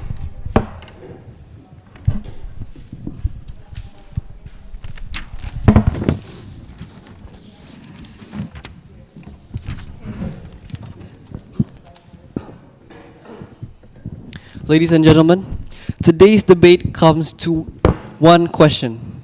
Did cancel culture create toxicity, or did it arise from toxicity? The proposition wants you to believe that cancel culture is the main source of fear, division, and online hostility.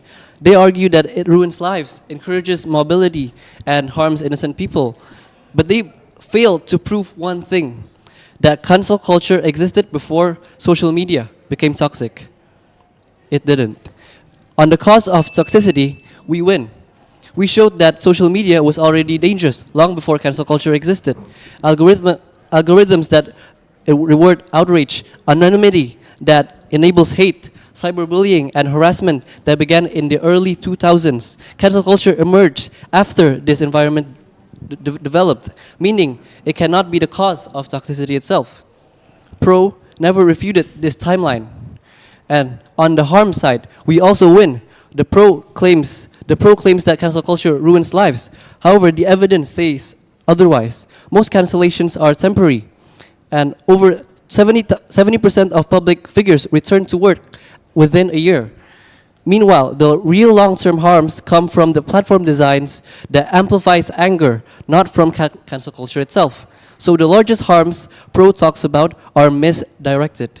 On the purpose side, we win again, because cancel culture is not chaos, it is accountability. It gives marginalized communities a voice, exposes wrongdoing, and steps in when institutions fail to act.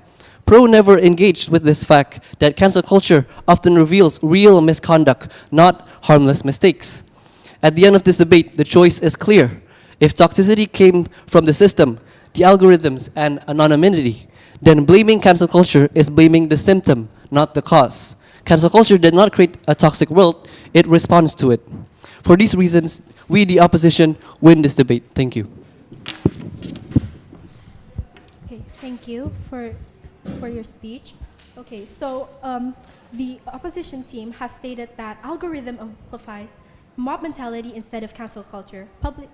It's a form of public hate and bully. It's a different form of public hate and bullying, and that toxicity already happened before cancel culture, and the fact that it helps law, and it's for holding accountability. But as I've said before, cancel culture does not hold accountability anymore, as people are more focused into hating people so that they step back from their job or whatever they're doing. That's what people are more focused on right now. And also, that toxicity already happened before cancel culture has sparked it even more, because cancel culture is also a form of hate nowadays. And the fact that it helps law, there's also a law that Speaker 2 has stated that there's also a law that tells people not to do cyberbullying, and you could go to jail for that or get time in or get fined. We win because we prioritize outrage over education. Cancel culture undermines social progress, weakens public discourse, and creates a climate where mistakes become permanent labels rather than opportunities for reflection and growth. Cancellation seems to have strong institutive power over society that leads to ambush and berate whether it tells us if it's wrong or not. Therefore, because cancel culture now leads to harassment and long-term harm, we believe that cancel culture has turned social media into a toxic place indeed. Thank you.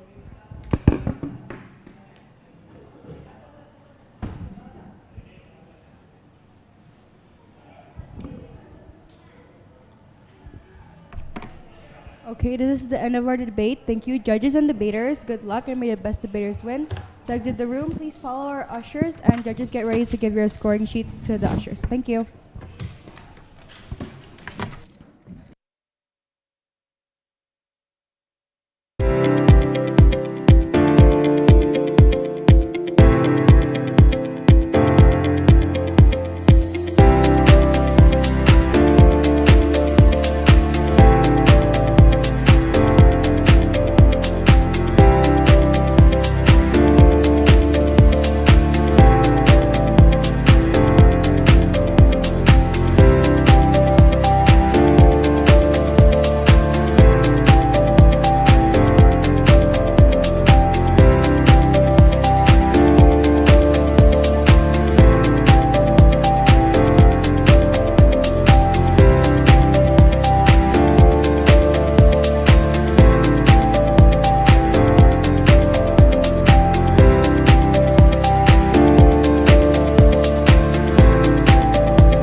Selamat datang di SMPK Penabur, Jakarta.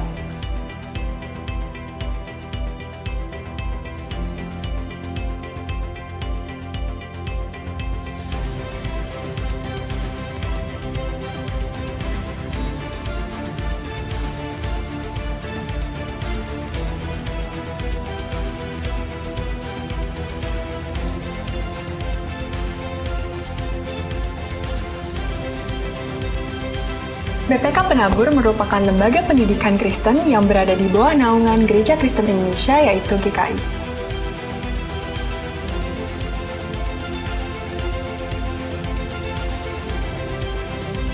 BPK Penabur tersebar di 15 kota dan 4 provinsi, yaitu Jawa Barat, DKI Jakarta, Banten, dan juga Lampung. Sebagai sekolah yang memiliki moto iman, ilmu, dan pelayanan, BPK Penabur memberikan pelayanan berdasarkan nilai-nilai Kristiani.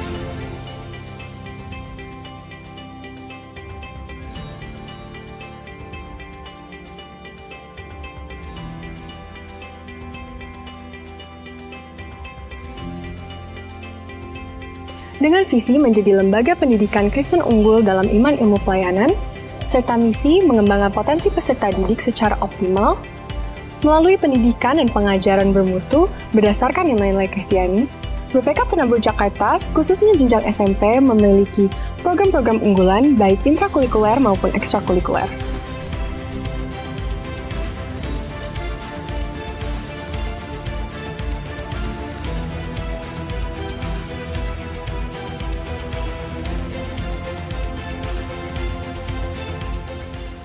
Program-program tersebut bertujuan untuk mengembangkan karakter peserta didik seperti Pumping Up Achievement, Das Character, dan TKBN 2K. Selain itu, ada juga program-program yang bertujuan untuk meningkatkan keterampilan dan kepemimpinan peserta didik dalam rangka menyambut revolusi industri 5.0, seperti program OSIS, MPK, Pramuka, dan juga Ekskul. Serta ada juga program-program yang bertujuan untuk menumbuhkan semangat entrepreneur di era digital seperti Yes Generation.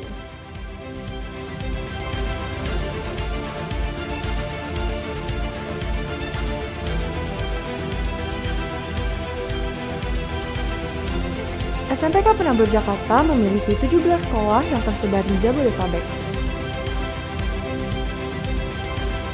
3 sekolah di Kota Tangerang, yaitu SMPK Penabur Gading Serpong, Bintaro Jaya, dan Kota Modern. 1 sekolah di Jakarta Barat, yaitu SMPK 7,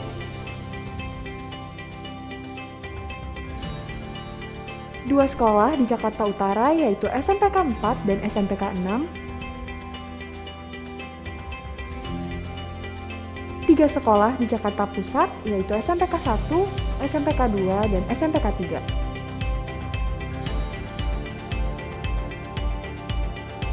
1 sekolah di Jakarta Timur, yaitu SMPK 5, 1 sekolah di Jakarta Selatan, yaitu SMPK Penabur Tirta Marta Pondok Indah,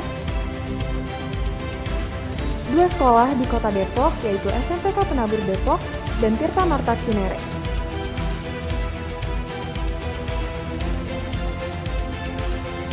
3 sekolah di Bekasi, yaitu SMPK Penabur Harapan Indah, Jababeka, dan Sumarekon Bekasi.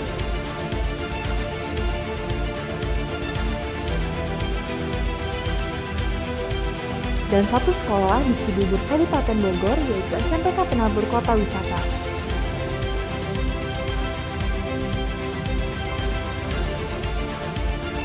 Informasi lebih lengkap mengenai SMPK Penabur Jakarta dapat diakses melalui tautan atau QR Code berikut.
Selamat datang di SMPK Penabur, Jakarta.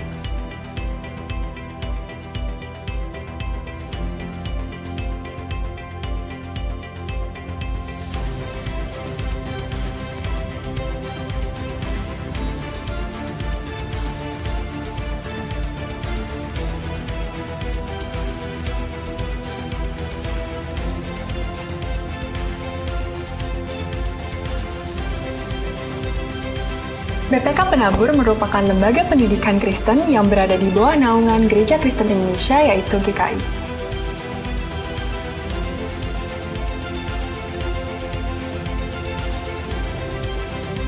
BPK Penabur tersebar di 15 kota dan 4 provinsi, yaitu Jawa Barat, DKI Jakarta, Banten, dan juga Lampung. Sebagai sekolah yang memiliki moto iman, ilmu, dan pelayanan, BPK Penabur memberikan pelayanan berdasarkan nilai-nilai Kristiani.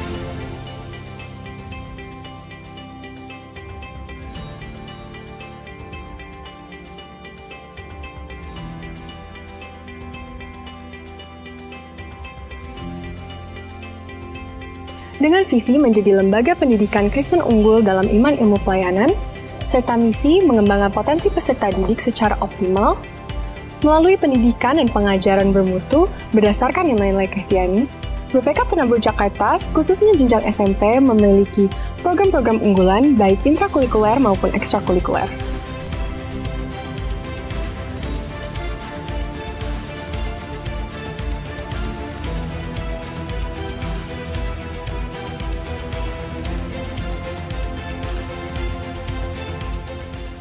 Program-program tersebut bertujuan untuk mengembangkan karakter peserta didik seperti Pumping Up Achievement, Das Character, dan PKBN 2K.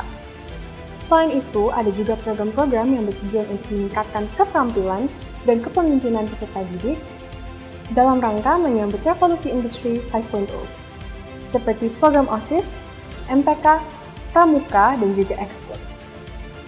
Serta ada juga program-program yang bertujuan untuk menumbuhkan semangat entrepreneur di era digital seperti Yes Generation.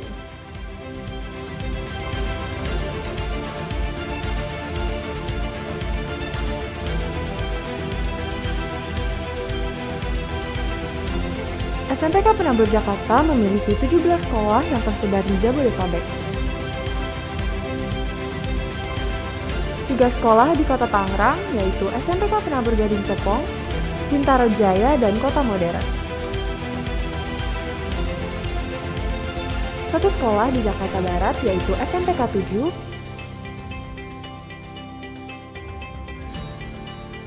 2 sekolah di Jakarta Utara, yaitu SMPK 4 dan SMPK 6,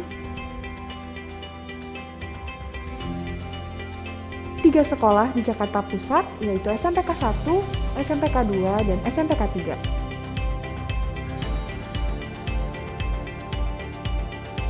1 sekolah di Jakarta Timur, yaitu SMPK 5,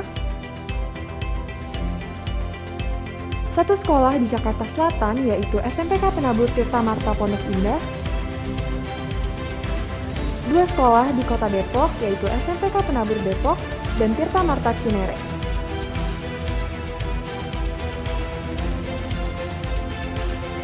3 sekolah di Bekasi, yaitu SMPK Penabur Harapan Indah, Jababeka, dan Sumarekon Bekasi.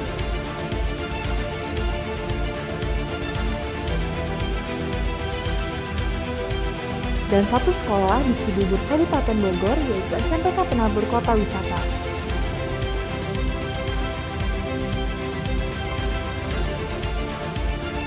Informasi lebih lengkap mengenai SMPK Penabur Jakarta dapat diakses melalui tautan atau QR Code berikut.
Sorry, sir, may I take my materials from the room? I left some of my belongings in the room. And the motion? I left some of my papers in the room. Can I please?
Okay, good morning, teachers, judges, and debaters. Welcome to the bonus preliminary round. I am Naomi, and I'll be your MC for today. And before I start, I will explain a bit about the basic rules. Number one, each speaker from each team has 3 minutes to speak and maximum 3-minute response speech. This is our bell ringer, Jonathan, and when he rings the bell 1 time, it's 30 seconds, 2 times is 2 minutes 30 seconds, and 3 times is 3 minutes. POI. The POI is offered during opponent's speech when the bell ringer rings the bell 1 time. The offer of POI ends when the bell ringer rings the bell 2 times. POI requests can be accepted or denied.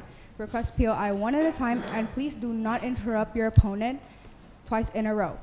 POI should only be 15 seconds and has to be relevant. The final rule is please be polite and respectful towards everyone in the room, including your opponent. For our teams, we have Charlene, Felicia, and Aurora from SMPK ng PENABUR, which will be the opposition team, and Kenzie, John, and Josephine from SMPK Jalabeka, which will be the government team. First, we will start off with the speaker one from government team. Respected judges and my respected opponents, now I'm gonna tell you why AI is bad for our young generation. But not only that, AI takes jobs. AI takes jobs because they do not need salaries or they do not complain at all. But humans, they complain a lot and they also makes you pay salaries. But not only that, AI invades privacy. There are many news that said that from Kumpara and Euronews that AI monitors our daily life, including in Google and many other platforms. So they could monitor our daily lives, and it could be used for such dangerous stuff. Not only that, AI makes students lazy. AI now generates a lot of paragraphs in very simple ways, just in a few words, which makes students very lazy. Just probably now, maybe a lot of us, to make our speeches, yes.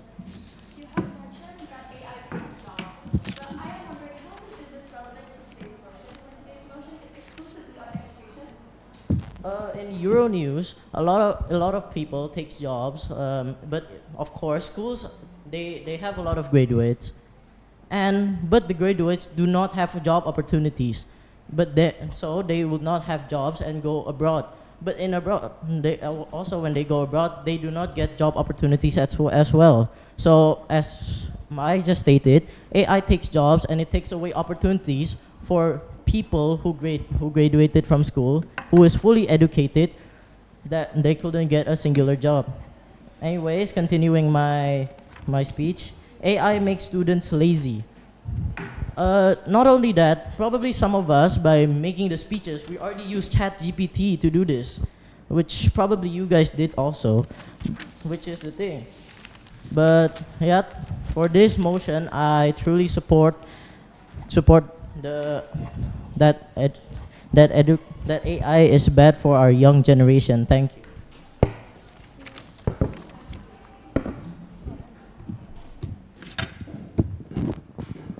Good morning, ladies and gentlemen. I am acting as the first speaker of the opposition. What is the purpose of education? The purpose of education is to prepare these young children for their future jobs. And the job prospects nowadays are getting more and more focused on technology and AI. If we don't start implementing AI on our daily use, how are the students supposed to learn how to use AI properly? As long as proper regulations are implemented, AI helps students learn at their own pace. Instead of banning AI, we could just use AI to make learning more personalized and also to make learning more engaging. Personalized AI learning can improve mastery up to 30%. And Arizona State University have applied machine learning algorithm to offer personalized learning. And tools like generative AI can also make learning more personalized and also generate quizzes and flashcards rather than learning by rereading notes. And also, it can also turn something that is ununderstandable to something that students actually are interested in and make it more, and so they could understand it better.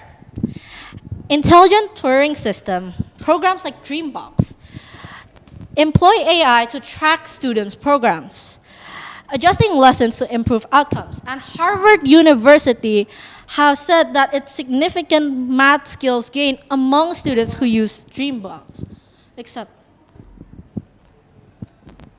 So based on the research I did from study.com, it says that an insider reported a research asking ChatGPT for passing the US medical licensing exam. Doesn't that mean that AI is taking away job opportunities for people who are genuinely looking for them? Thank you.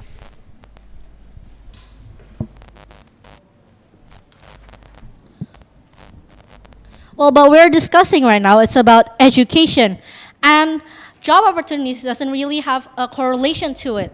And as I said before, with proper regulations implemented, students will learn how to use AI to assist them rather than to cheat or to make essays. And why should we ban or antagonize AI if we can use it to help education? This is the future. By learning to use it properly. So we don't use it for a negative, but we can make a difference, a positive change because of AI. Thank you.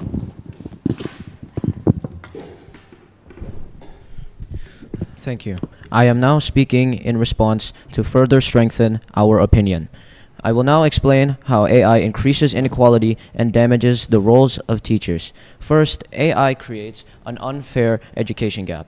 Not all students have access to powerful devices, fast internet, or paid AI platforms. Wealthy students will benefit, while disadvantaged students fall further behind. Second, AI threatens the role of teachers. Teachers have been our role models and educators for centuries. They are mentors, motivators, and knowledge providers. And lastly, AI reduces student responsibility.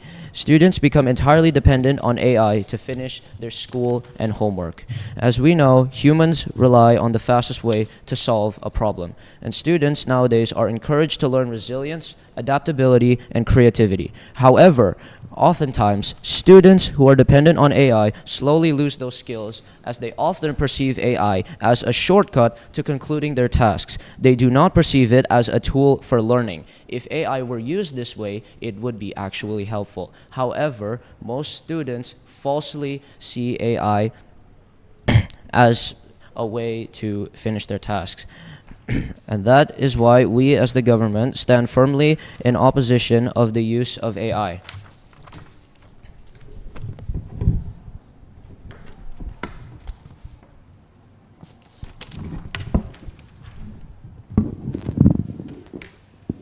Okay, today I will be speaking as the second speaker from the opposition team. You have stated that students use AI as a shortcut, but surely that isn't really AI's fault. That really is the fault of the flawed education system. Teachers most of the time fail students. That's why they look for shortcuts in AI. Now, ladies and gentlemen, did you know that AI-assisted learning can reduce burnout by 21.6%? A study by OUP Academic 2025, the use of AI-assisted learning was associated with the reduction of academic burnout from 54.9% to 33.3%. Process 2024 also states that AI can handle time-consuming and tedious tasks required for students to study, like making flashcards, making practice questions, and etc. So, by using AI and speeding up this process, students can use their extra time to do other more productive things. Now, ladies and gentlemen, I would like to shine some light to a case that recently happened in Yes? The honorable opposition claims that the education system is flawed and that the teachers have failed the students. What does the honorable opposition claim by this? Teachers are sometimes not teaching the students properly, and they are not treating these students equal. And instead of giving them homework, we encourage them to do more engaging things in class. But teachers often rely on these tasks to educate these students, even though it has been proven to be often flawed. Now, I want to shine some light on a recent case that has happened in Indonesia. This boy, his name is Abel.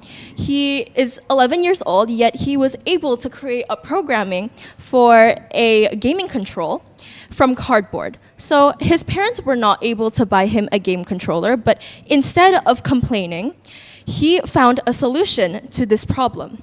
So he asked ChatGPT and Grox, if you didn't know, that is the AI assistant for X, and he made a functioning program for that acts as a game controller. And this reportedly works. He played a racing game demonstrating how AI can help students learn something like coding, even though he didn't have the funds to make this. He didn't have the funds to buy a gaming controller, yet he thought and he realized, oh, AI can help us on this. And he did. He made something that seemed impossible without money actually happen.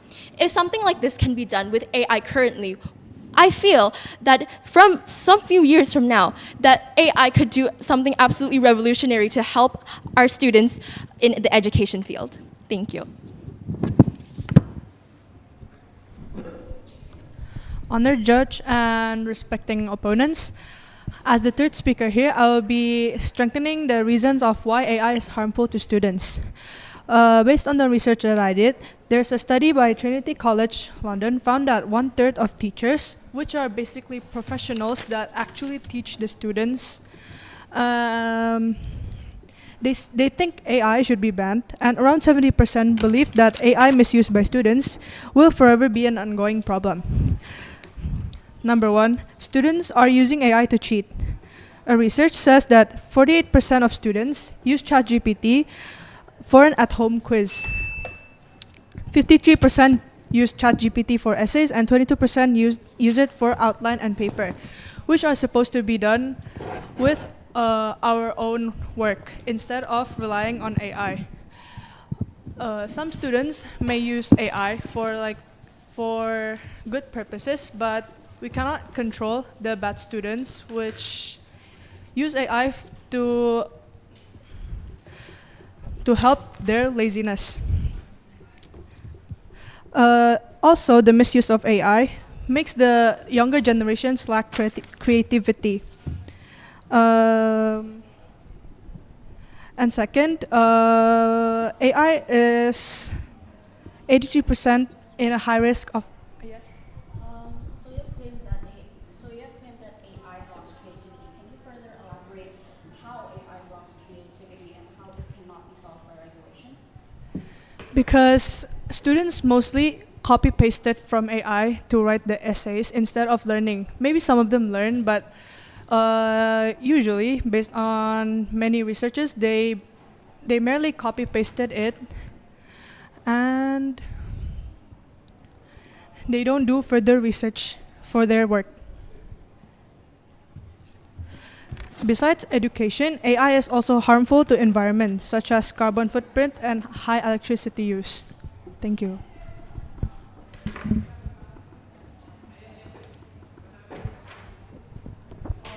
All right, ladies and gentlemen, so I am the third speaker of the government team, and I would like to address some of the points mentioned by the government team from the second speaker, which is that there is something about inequality. It widens the gap of inequality where the well-resourced schools have more chance to use AI than under-resourced schools, correct?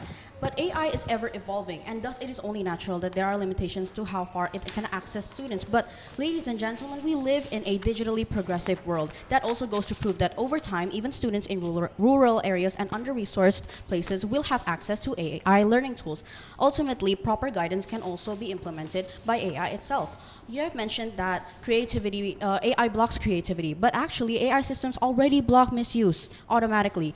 AI tools refuse harmful instructions, correct misconceptions, give safer alternatives, and as you have said, stop cheating outputs if prompts indicate academic misconduct. And also another point by the second speaker, which is teachers as mentors. However, you fail to realize that teachers are humans. Ladies and gentlemen, humans rely on emotions because they see things in a more subjective lens. But AI, it is an algorithm. They learn from probability and verified facts. That means that they see things from an objective lens, making them able to personalize their learning, perhaps to even students with disabilities. Let's say for dyslexic students. For dyslexic students, AI reads text out loud. For ADHD students, AI breaks tasks down. And also, there has been evidence from MIT 2024 that AI support tools improve special needs learning outcomes by 42%. And also, from McKinsey 2023, personalized AI learning can improve mastery by up to 30%. Teachers cannot personalize for 40 students, and they see things in a subjective lens. But AI can, ladies and gentlemen. And also, here's the question. Yes? But isn't there like special classes for people with special needs? Yes, special classes for special needs, but I am using your own words against you. There are also schools that are under-resourced, how can you ensure that all of these schools that are under-resourced have special classes if they do not even have the funds to even build schools? How can they even make special classes? But AI makes all of these under-resourced schools available to education. And also, here's a question for the government team: is it really beneficial to restrict our students from AI that's being used universally in the world, or should we just teach them how to use it correctly? This is about the flawed education system. And this is about how teachers have to reevaluate how they're teaching the materials and assess student learning. As my partner Felicia has already said, that instead of giving them homework, where, as you said, students will just copy and paste, we invite them to engage in the classroom and in their studies. That pleases both sides, where AI can be beneficial to the students by also teaching them how to use it correctly. So restricting them from AI is not exactly a viable solution, because that means, are you saying that we should regress back to the pencil and paper age, where we are not acknowledging the advancements of technology? That is all from the proposition. Thank you.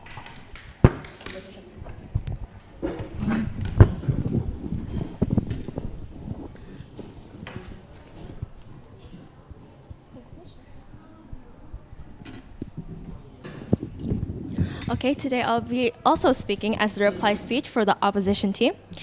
Now, since your solution to AI being more harmful to the education system, then truly the only solution in your lens is to ban it. But banning something would also incorporate reverse psychology, where the students will be more enticed to use AI in their day-to-day life and even in education. Just because you ban AI in the education system does not prevent the students from using AI themselves. They could still cheat. They could still do all those things that you just said AI was bad for. Yet banning them is a solution? No, it is not. And we have also said that AI really helps students who are in need for special treatments. People who are struggling on mental disabilities, they could absolutely benefit off of AI.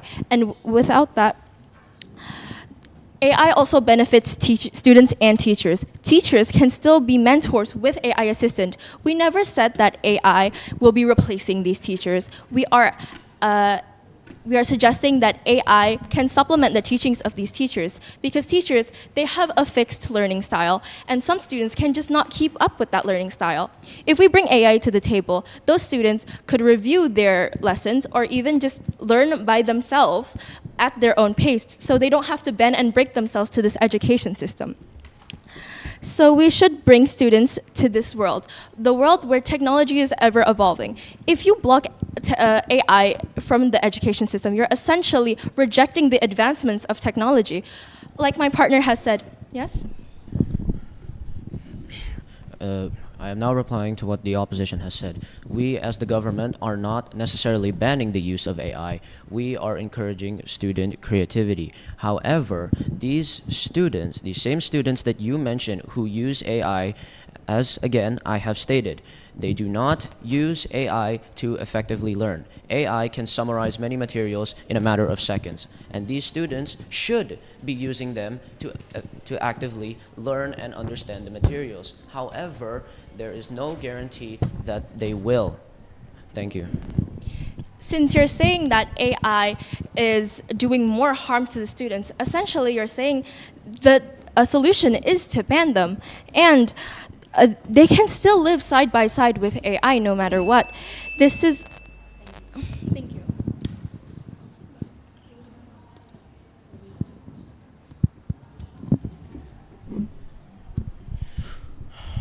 In conclusion, we, as the government, have faith in this nation's education system. Students have been given the opportunity to actually learn and use AI properly, yet they disregard it out of their laziness. As such, they still fail their tests as a result.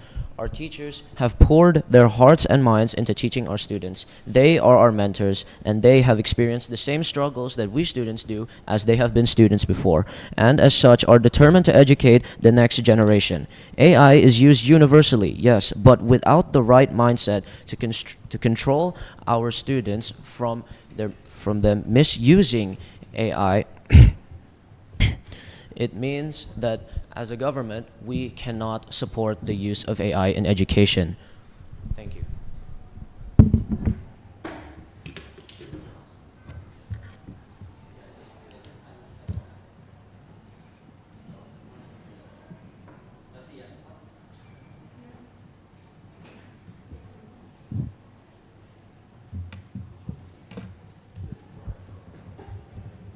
Now the debate has ended. Thank you to the judges and debaters. Good luck and may the best debaters win.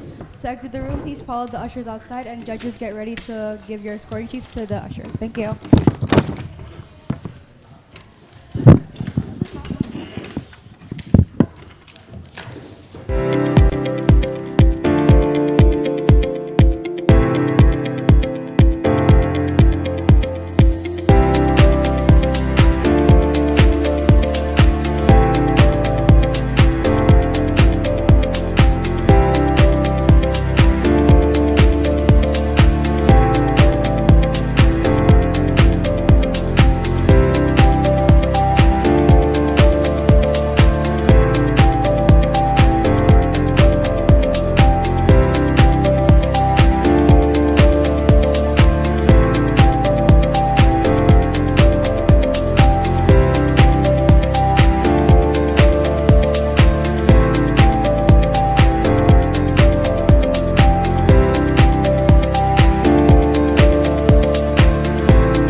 What? Incoherent. I think I might start here. Hello everyone, judges and debaters. Congratulations for coming into the quarterfinals. Before we start, I want to remind you of all the rules first. Number 1, each speaker from each team has 3 minutes to speak and a maximum 3-minute response speech. This is the bell ringer Jonathan, and when he rings the bell one time is 30 seconds, two times is 2 minutes 30 seconds, and three times is 3 minutes. POI.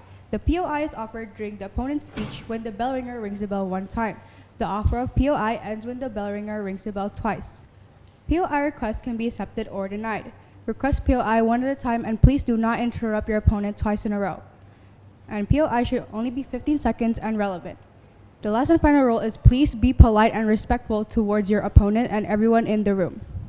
The motion for this debate is this House supports the government's Makan Bergizi Gratis or Free Nutritious Meals program. The context is, in early 2024, the Indonesian government introduced the Makan Bergizi Gratis or Free Nutritious Meals program. The initiative aims to provide free, healthy meals for school students and pregnant women across Indonesia as a part of a broader effort to improve public health and child nutrition. The program has been widely discussed across the nation, with various ministries, schools, and local governments preparing for its implementation. As one of the new administration's main priorities, the Makan Bergizi Gratis program represents a significant shift in Indonesia's social welfare and education policy landscape. For the teams, we have SMPK 1 Penabur, which is Lionel, Yosafat, and Maximilian, which will be the government team, and Sandrina, Jelita, and Mari for Tirta Marta Penabur Pondok Indah, which will be the opposition team. We will start off from Speaker 1 from government team.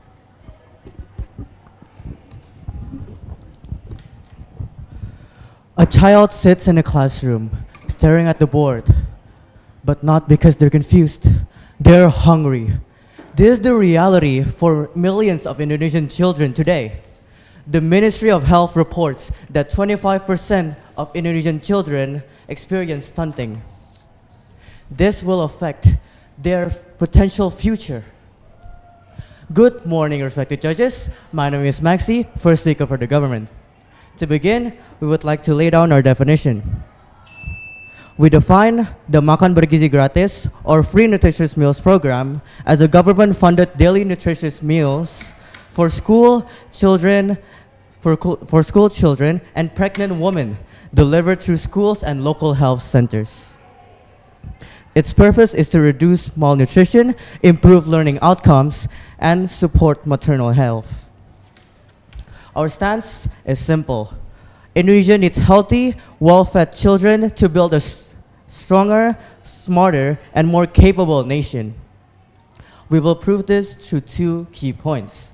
First, public health impact of ensuring children receive proper nutrition, and second, the education impact of well-fed students who can focus and study effectively.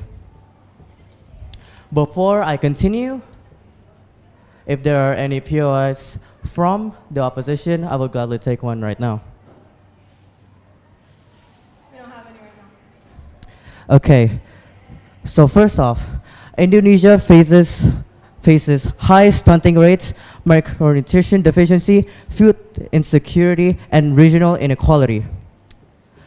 BKKBN reports that millions of children attend school hungry, struggling to concentrate, and falling behind academically. Chronic malnutrition also affects pregnant women, meaning dangerously high maternal health risks and low birth weight babies. Parents' income instability also means inconsistent nutrition. Existing programs such as BOS, PIP, or PKH do not guarantee food quality or daily access. Local locations and school-level food initiatives are unequal and unreliable. Government-led free meals directly addresses this gap. As proven globally, Japan, Finland, and Korea also all saw improved academic outcomes and better national productivity. Centralized funding ensures quality control, hygiene standards, and accountability. With all of this in mind, the Free Nutritious Meals program is more than feeding children. It is investing in the nation's future. Thank you.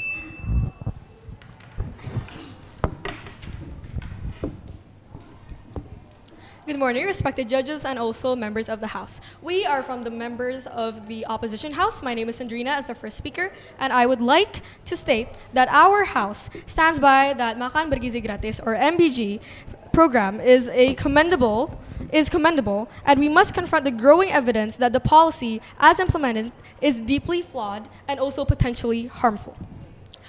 The Komisi Perlindungan Anak Indonesia, or KPAI, has publicly urged the government to evaluate, after uncovering uneven distribution and entire groups being left out. Even more alarming, numerous food safety incidents, ranging from spoiled meals to widespread poisoning incidents, affect thousands of students and have been documented by the public media. Yes? A few incidents does not reflect the program's integrity.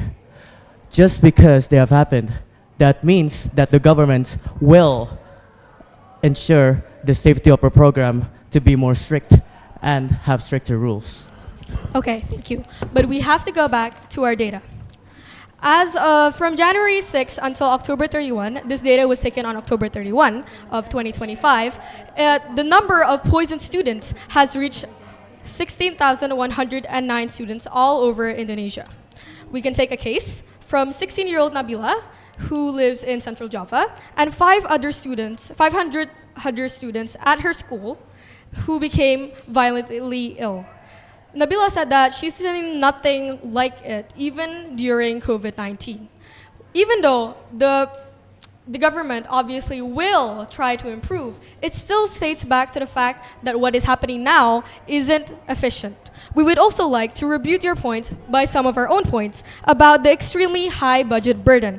The program requires trillions of rupiah annually for ingredients, logistics, staffing, and monitoring, putting pressure on public finances.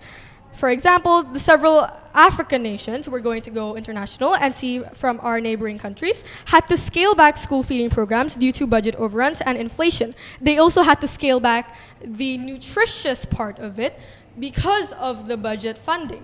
And that rebukes the point of makanan bergizi gratis, or nutritious food that is given by the school. Thank you.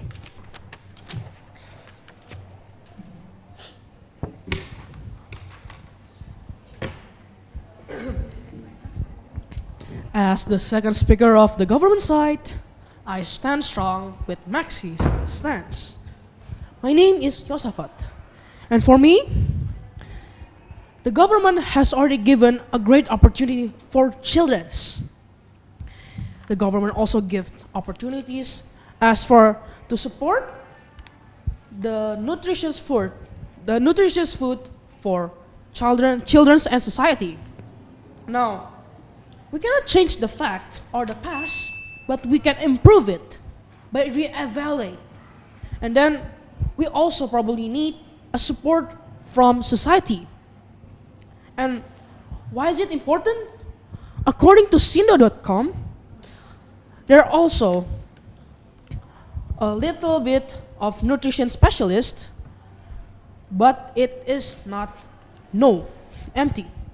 And then we don't expect from the tax, but also from the government's right. Because human right deserves food. According to President Regulation number 83 of 2024, it's concerning about the nutrition foods.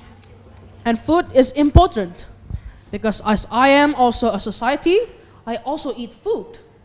And because food is very important, giving us protein for our muscles, calcium for our bones, and etc. Now, as environmental and agricultural benefits, government can mandate food sourcing from local farmers, supporting micro-enterprise and reducing food waste through controlled meal planning. And then also extension argument by breaking the poverty cycle. Also, malnourished children given back by low school performance, low skills, low income, repeating cycles. And then by using free nutritious meals intervene at the most tragic point, giving them a great childhood, a long-term social mobility. And then It also gives people. POI? Okay. Sorry, you mentioned that because of these planned meals, it has reduced food waste. Can you please explain and elaborate more on that, please? Food waste, what I meant is not just buy a garbage food, but it is using a meal. It's not recycled, but it's not also reused, but more likely into a new food.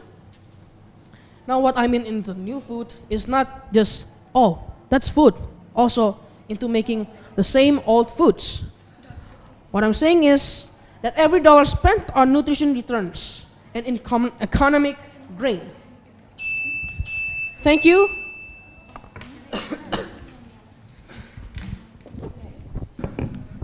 As the second speaker of the opposition team, I would like to respond to the second speaker from the government team.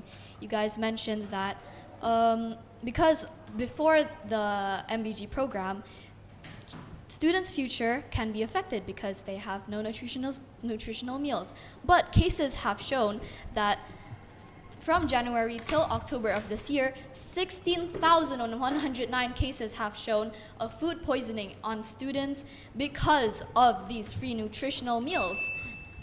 If they get sick, it not only affects their future, it affects their life. It holds their life online, and it also affects the country's image. Opportunities for, you guys also mentioned that this new program holds opportunities for students and pregnant women, but it also holds opportunities for hospitals because people have been getting sick a lot. And cases spread from Java, Sumatra, Kalimantan, Sulawesi, Maluku, Papua, Bali, Nusa Tenggara, and especially Kupang, Bogor, Sleman, and Lebang. How do we know from all of those areas that they have accessible and hospitals that are close to school? For example, if a child gets food poisoning in Jakarta, there's a hospital at least an hour or 30 minutes away. How do we know that in these regions, in small regions, which is the point of this program, to reach small regions, how do we know that there's an accessible and close hospital nearby so that these children don't get food poisoning? Their lives are on the line. This program also offers risk of corruption, inefficiency, and food safety issues. Large-scale food programs often face corruption risk, from inflated supplier contracts to low-quality ingredients. These programs go through so many stages, and we don't know where this money goes. Because why are these nutritional meals not nutritional enough? Why are we still getting so many food poisoning cases if this is what the country knows as a nutritional meal? For example, past food assistance programs in Indonesia, such as Bakso's rice program, face distribution inefficiencies and leakages. When trillions of rupiah flows into systems, the risk of corruption multiplies. Indonesia's own history, from Rastra to school operation funds, shows repeated challenges and oversight. Without transparent monitoring, free meals could become a magnet for inflated contracts, spoiled ingredients, and safety violations that harm the very children of the program that they intend to protect. Thank you.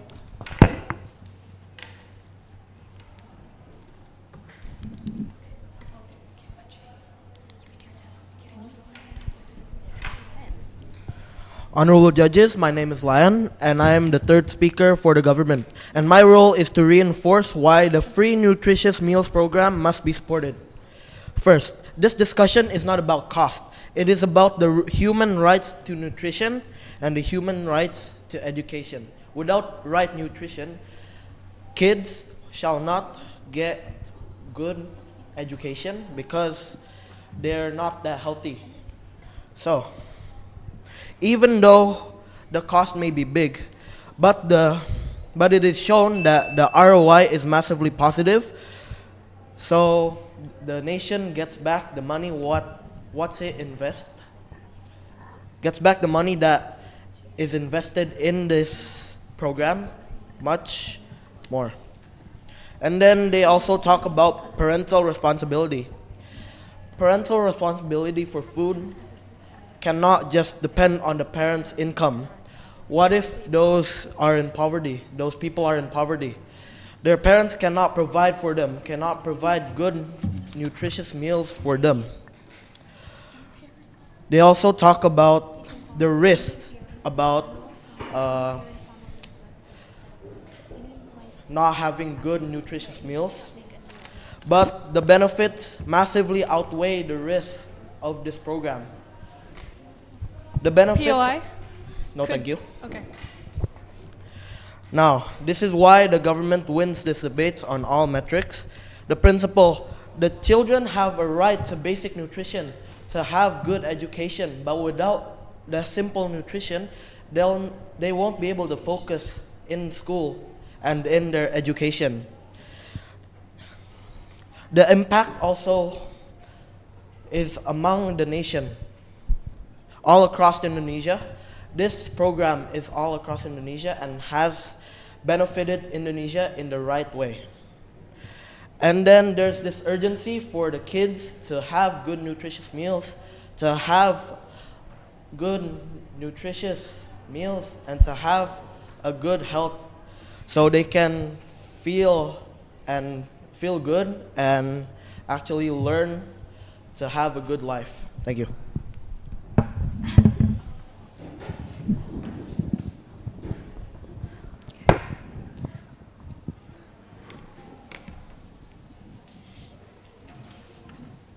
Okay. Harmful shortcuts in food quality put human lives at stake. I am Marie, and as the opposition, we acknowledge that the free nutritious meal program carries good intentions. However, policies must be evaluated based on their outcomes, not merely their goals. At this stage, MBG shows serious weaknesses in its implementation, and these issues cannot be overlooked. Today, I will explain three major concerns: unequal distribution, food safety risks, and harmful economic and budget consequences. To begin with, distribution of the program remains uneven. The Indonesian Child Protection Commission has already urged the government to re-evaluate MBG because many children are not receiving the meals they were promised. Commissioner Aris Adi Leksono emphasized that countless students are hoping for these nutritious meals, and the government must assess whether they are actually reaching their intended recipients. His statement reveals a fundamental problem. The program is not yet fair or consistent across regions, and many students are being left out. A national initiative cannot be called successful if entire groups of children are excluded due to poor distribution. And again, a nationwide feeding program spreads resources thin and reduces budgets for other interventions that actually reduce stunting long term. Examples: clean water, maternal health, and early childhood nutrition. And education won't automatically improve with one school meal. One school meal can't solve chronic academic issues. Teaching quality matters more. Instead, we should focus more on that. And again, to avoid creating dependency, support should empower families instead of directly making them rely on one school meal. Again, another concern is the emergence of food safety incidents. Several schools have reported spoiled meals, maggots, and even cases of food poisoning. Civil society groups warn that the program was launched too quickly without sufficient planning or safeguards. A rush rollout increases the risk of contamination, unhygienic kitchen, and improper handling of ingredients. A program meant to nourish children must not put them in danger. Even a single food safety failure is unacceptable when millions of students depend on this system daily. Thank you.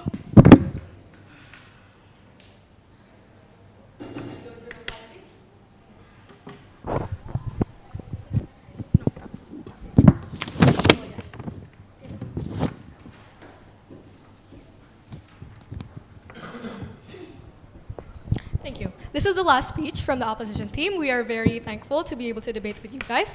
We would like to give our final conclusions. As a conclusions, we believe that MBG in its current form risks doing more harm than good.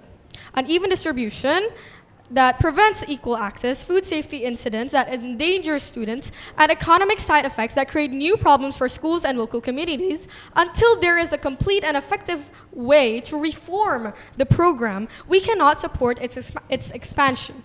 A policy of this scale should be safe, fair, and sustainable before it can truly fulfill its purpose. Also, we are not just talking about the costs in the economic state, but we are also talking about the cost of lives. From all of the incidents that has happened, thankfully, none has led to death so far. But if this is going to continue without proper supervision, without proper planning, it will not create any more good, and it will actually do the complete opposite. We also believe that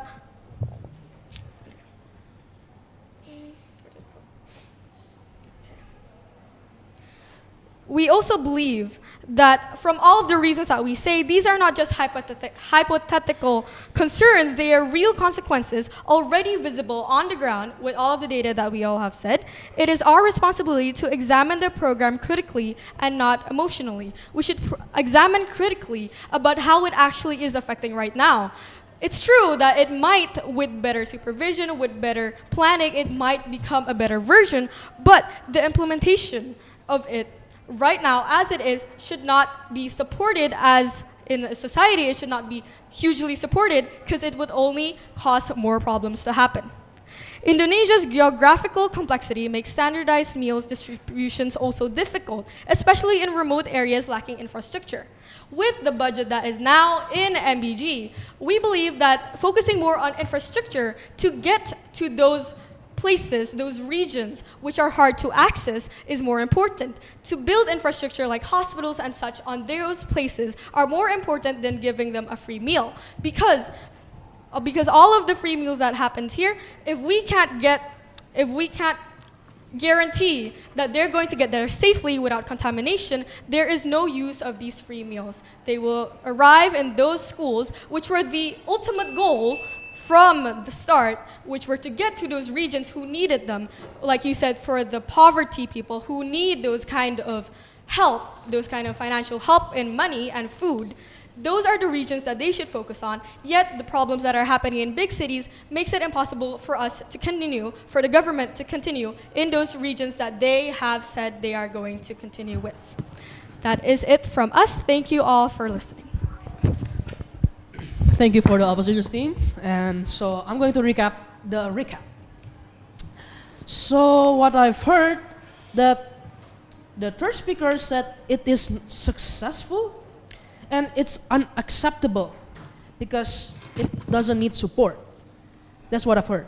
And then what I'm saying is it needs support from society, because Sindo.com said it may have not have nutrition specialists as good as other countries, but it is an evidence that Japan, Finland, and Korea, it's already guaranteed that better nutrition gives higher critical thinking. That's what the reply speaker or the first speaker have said. And it's also giving a better work output and fewer sick days, stronger future economy, making kids no absence in school work. And also, the model includes the digital food tracking community audits group. Hence why people knows the flaws of this program, giving it evaluation. And then we cannot change the past because the government will focus from that evaluation. And then we also stated that we still need support from society because it's also a human right for gaining nutritious food, and then we can contribute for our nation. That is it. Thank you.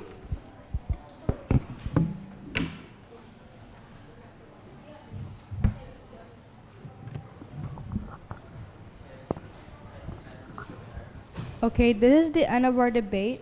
Thank you to everyone who has participated, judges and debaters.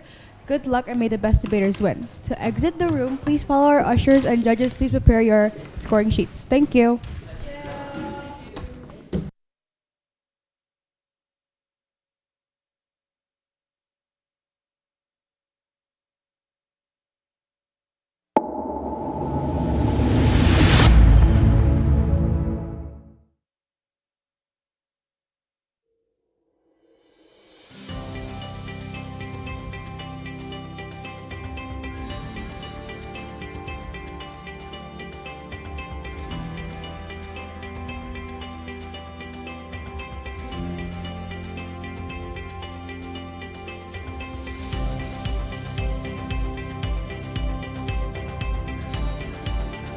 Selamat datang di SMPK Penabur, Jakarta.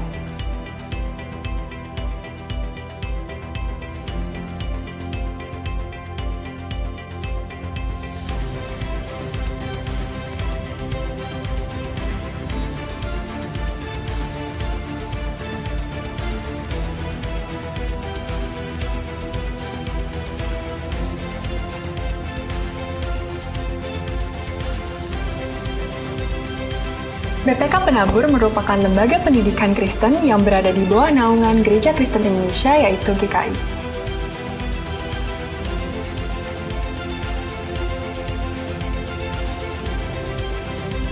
BPK Penabur tersebar di 15 kota dan 4 provinsi, yaitu Jawa Barat, DKI Jakarta, Banten, dan juga Lampung. Sebagai sekolah yang memiliki moto iman, ilmu, dan pelayanan, BPK Penabur memberikan pelayanan berdasarkan nilai-nilai Kristiani.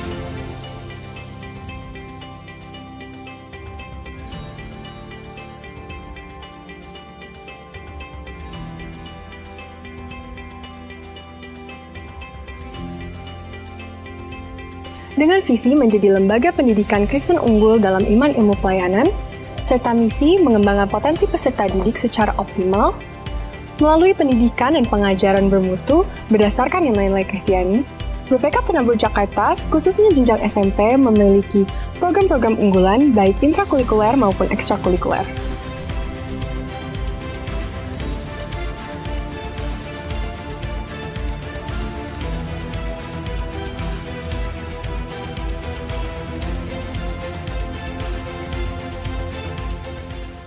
Program-program tersebut bertujuan untuk mengembangkan karakter peserta didik seperti Pumping Up Achievement, Das Character, dan TKBN 2K. Selain itu, ada juga program-program yang bertujuan untuk meningkatkan keterampilan dan kepemimpinan peserta didik dalam rangka menyambut revolusi industri 5.0, seperti program OSIS, MPK, Pramuka, dan juga Ekskul.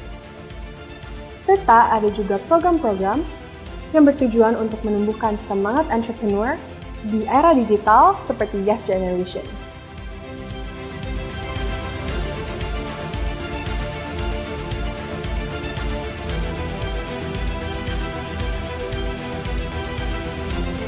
SMPK Penabur Jakarta memiliki 17 sekolah yang tersebar di Jabodetabek. 3 sekolah di Kota Tangerang, yaitu SMPK Penabur Gading Serpong, Bintaro Jaya, dan Kota Modern. 1 sekolah di Jakarta Barat, yaitu SMPK 7,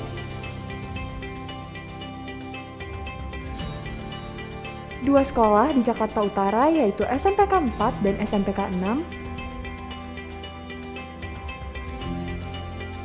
3 sekolah di Jakarta Pusat, yaitu SMPK 1, SMPK 2, dan SMPK 3.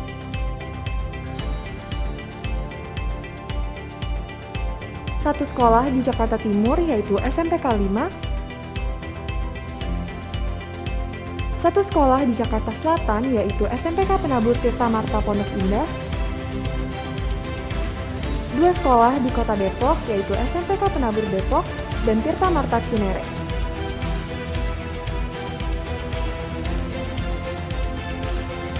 3 sekolah di Bekasi, yaitu SMPK Penabur Harapan Indah, Jababeka, dan Sumarekon Bekasi.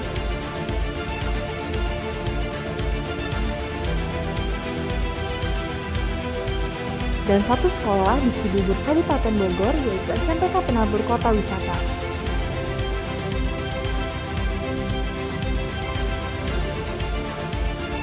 Informasi lebih lengkap mengenai SMPK Penabur Jakarta dapat diakses melalui tautan atau QR Code berikut.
Selamat datang di SMPK Penabur, Jakarta.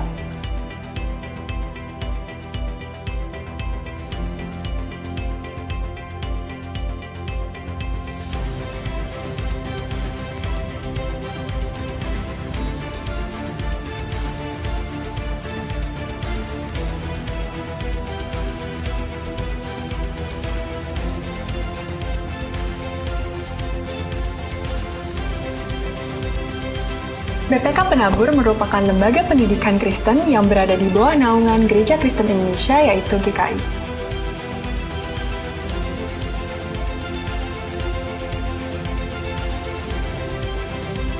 BPK Penabur tersebar di 15 kota dan 4 provinsi, yaitu Jawa Barat, DKI Jakarta, Banten, dan juga Lampung.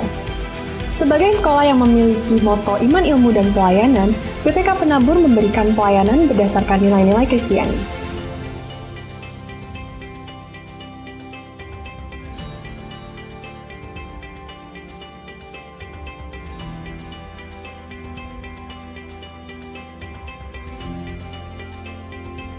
Dengan visi menjadi lembaga pendidikan Kristen unggul dalam iman ilmu pelayanan, serta misi mengembangkan potensi peserta didik secara optimal, melalui pendidikan dan pengajaran bermutu berdasarkan nilai-nilai Kristiani, BPK Penabur Jakarta, khususnya jenjang SMP, memiliki program-program unggulan baik intrakurikuler maupun ekstrakurikuler.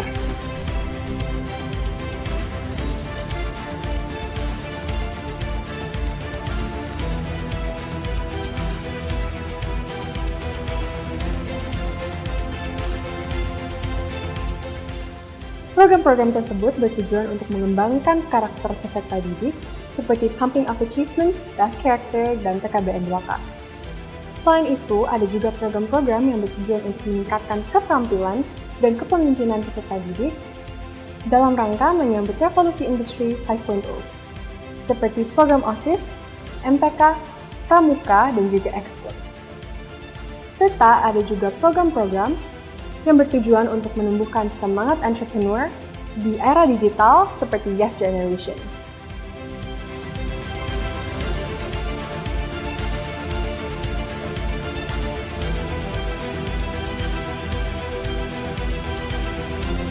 SMPK Penabur Jakarta memiliki 17 sekolah yang tersebar di Jabodetabek. 3 sekolah di Kota Tangerang, yaitu SMPK Penabur Gading Serpong, Bintaro Jaya, dan Kota Modern. 1 sekolah di Jakarta Barat, yaitu SMPK 7,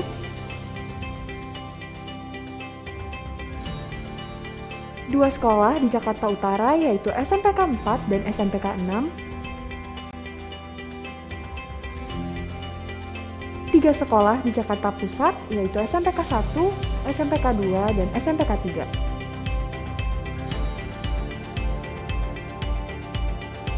1 sekolah di Jakarta Timur yaitu SMPK 5, 1 sekolah di Jakarta Selatan yaitu SMPK Penabur Tirta Marta Pondok Indah, 2 sekolah di Kota Depok yaitu SMPK Penabur Depok dan Tirta Marta Cinere.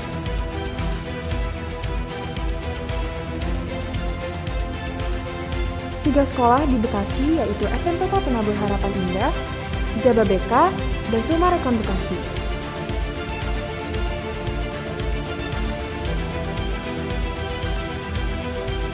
Dan 1 sekolah di Cibubur Kabupaten Bogor yaitu SMPK Penabur Kota Wisata.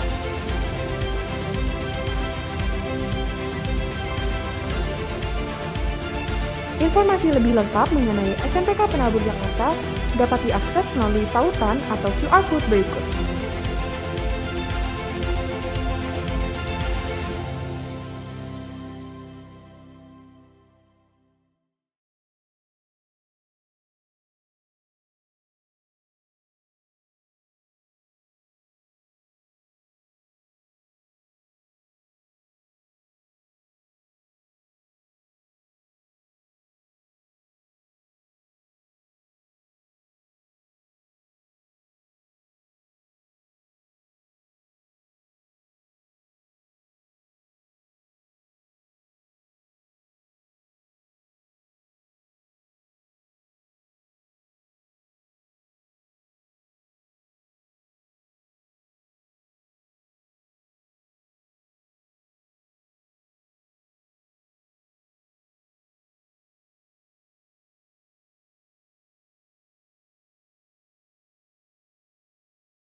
Hello everyone, judges and debaters. Welcome and congratulations on coming to the semifinals.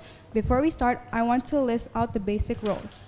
1. Each speaker from each team has 3 minutes to speak and a maximum 3-minute response speech. Number 2, this is Jonathan, our bell ringer, and when he rings the bell 1 time is 30 seconds, 2 times is 2 minutes 30 seconds, and 3 times is 3 minutes. 3 is POI. The POI is offered during opponent's speech when the bell ringer rings the bell 1 time. The POI offer ends when the bell ringer rings the bell twice.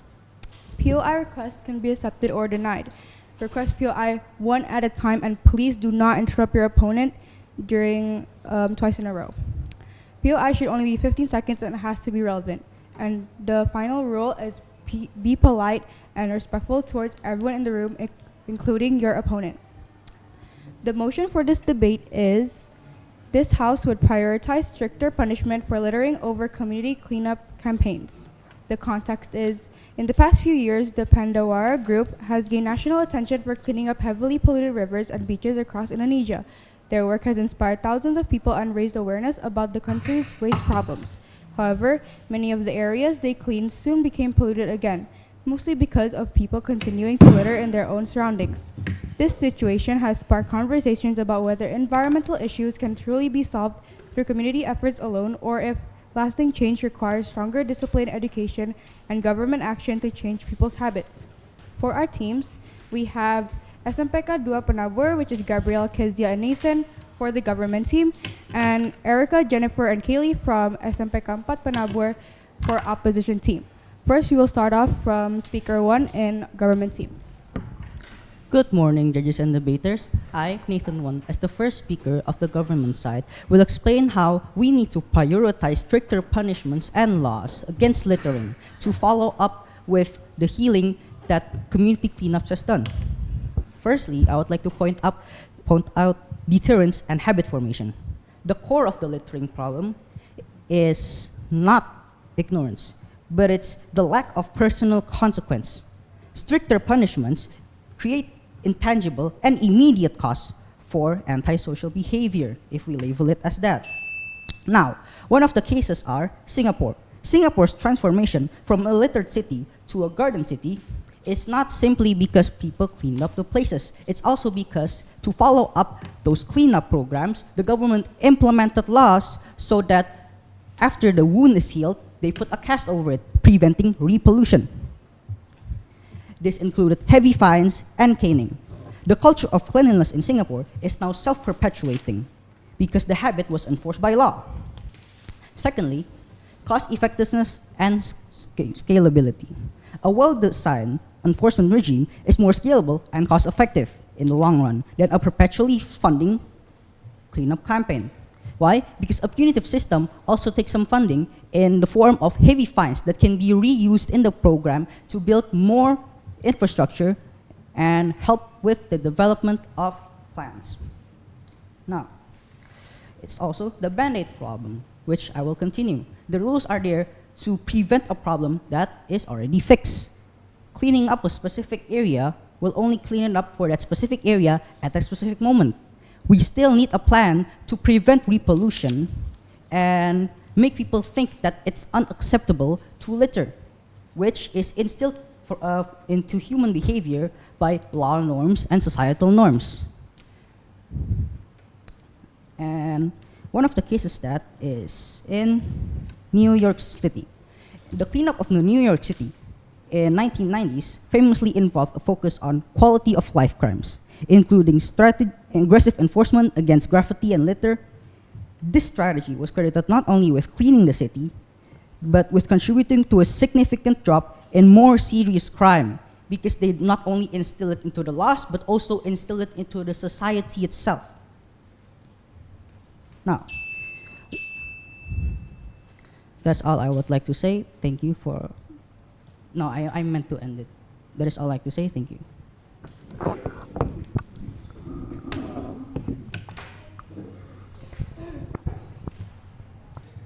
Good morning, honorable adjudicators, members of the government team, and everyone here. I am the leader of the opposition, and we strongly disagree with the motion because cleanup campaigns create fair, inclusive, and long-lasting environmental responsibility, while punishment only offers short-term deterrent without addressing the roots of the cause. Our team believes that believes that cleanup campaigns are a more effective solution because they educate citizens, build community cooperation. And to support that, we'd like to state our first argument. First of all, punishment only deters littering temporarily without teaching people why it is harmful. In contrast, community cleanup campaigns actively engage citizens, allowing them to see the consequences of littering in their own neighborhoods. Research by Community Waste, yes, you may. What is your solution toward the environment becoming dirty again even after it is cleansed by community cleanup campaigns? Our solution is to strengthen more community campaigns and strengthening more community campaigns. Yes, that's our answer. Research by Community Waste Reductions Reports in Indonesia in 2022 shows that hands-on participation in environmental activities increase awareness and promotes long-term behavior change. By involving schools, local communities, and youth groups, people learn to dispose of waste properly. Our second argument, strict punishment often targets people who lack proper waste disposal access or awareness, making it unfair and ineffective. Clean campaigns often offer a constructive alternative that includes everyone and strengthens community cooperation. Clean Up Jakarta Day in 2018 mobilized nearly 1 million volunteers and removed 102 tons of trash prior to that day, proving that community participation delivers real impact. These campaigns build teamwork, civic pride, and long-term environmental responsibility. Outcomes punishment cannot create that. And therefore, for all of these reasons, we proudly oppose the motion. Thank you. Good morning, judges and fellow debaters. My name is Gabriel, and I am the second speaker from the government team. Today, I stand here to argue that we should create stricter punishments for littering. Governments and businesses have spent millions of dollars annually on cleanup draining funds that could be used for public services. For example, the data from the Arkansas Department of Transportation reported that it spent $5 million on litter pickup in 2021, and Texas paid an estimated amount of $40 million in 2014. From this, we can see that littering needs to stop being seen as a simple mistake, instead as something with significant impact. Many community service groups have taken action in cleaning up the environment, but the places they've cleansed have soon become polluted again. This happens because there are still people who litter in undesignated places rather than the trash bin. And also, community cleanup groups is far more costly than refining or re-enhancing sanctions and punishments. How many officers do you need to monitor 270 million people, and where does the money come from? Thank you. It's not the officers that we have to adjust to this, but also the laws and the sanctions and also punishments. We can compare our situation in Indonesia with Singapore. Singapore offers a $300 fine for first-time offenders of people who litter on the streets, while Indonesia only offers a range of 100,000 to 500,000 rupiah for littering in the streets and or in water sources. This shows that greater sanctions provide cleaner streets by raising awareness. And also, to provide better reinforcement, we can also use surveillance footages to see to capture people who litter in undesignated places and provide them with the same sanctions. And also, many people confuse the reason for littering is lack of education, while this is not always the case. And I have the data for that. The survey here shows that people who have undergone postgraduate education, 15% of them answered from the question, do you throw litters in the street? Mostly, while illiterate people, only 13% of them answered mostly for the question, do you throw litter in the streets? From this, we can see that even educated people litter in the streets. And also, the issue that trash cans aren't enough aren't always the case. For example, in areas like GBK or Gelora Bung Karno, there are many trash cans and they still produce a ton amount of trash every year, valuing 10,000 meters squares of trash per year. So a clean society needs accessible facilities and also strong accountability. That is all I would like to say. Thank you for your attention.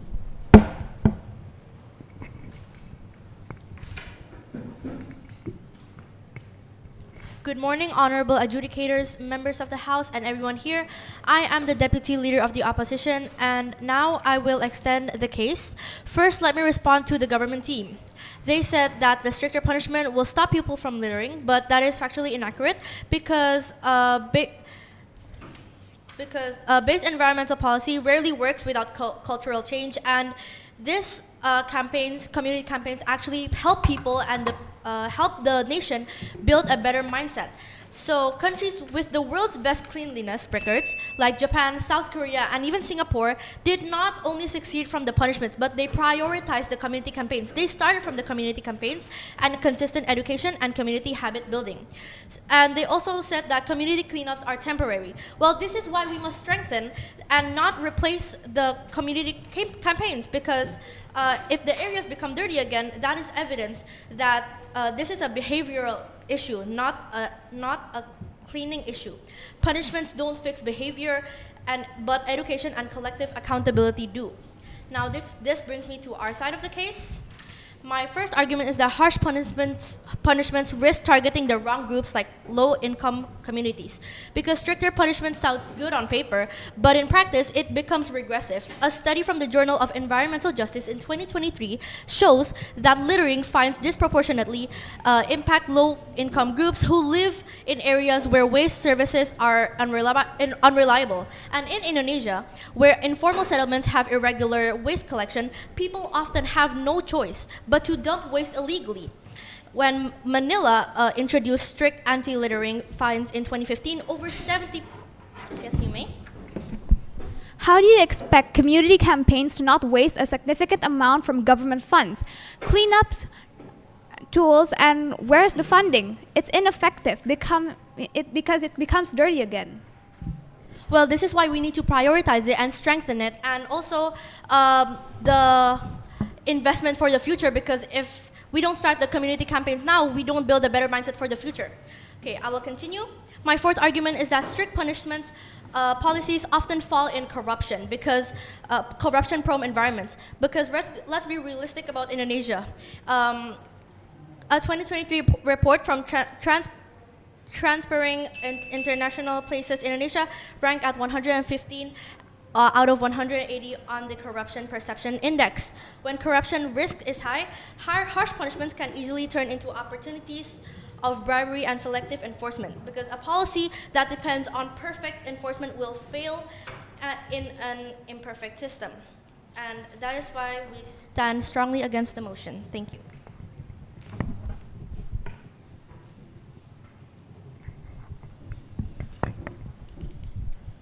Good morning, honorable judges and fellow debaters. My name is Kezia, as the third speaker of the opposition team, and I am here to emphasize why we should prioritize and focus on punishment to prevent and reduce littering. So, my first argument. Indonesia's problem is not effort, but behavior. It produces 20 billion kilograms of waste per year, and surveys show that 70% of Indonesians admit to ever litter even though they know it's wrong. So because of this, we know that knowledge is not the problem, but it's the discipline, it's the will of the people who don't want to litter. Secondly, community cleanups treat symptoms, not causes. Pandawara cleans rivers, yes, but they're filthy within weeks again. It's reactive and not preventative, because people continue old habits without consequences. My third point, punishment empowers government enforcement.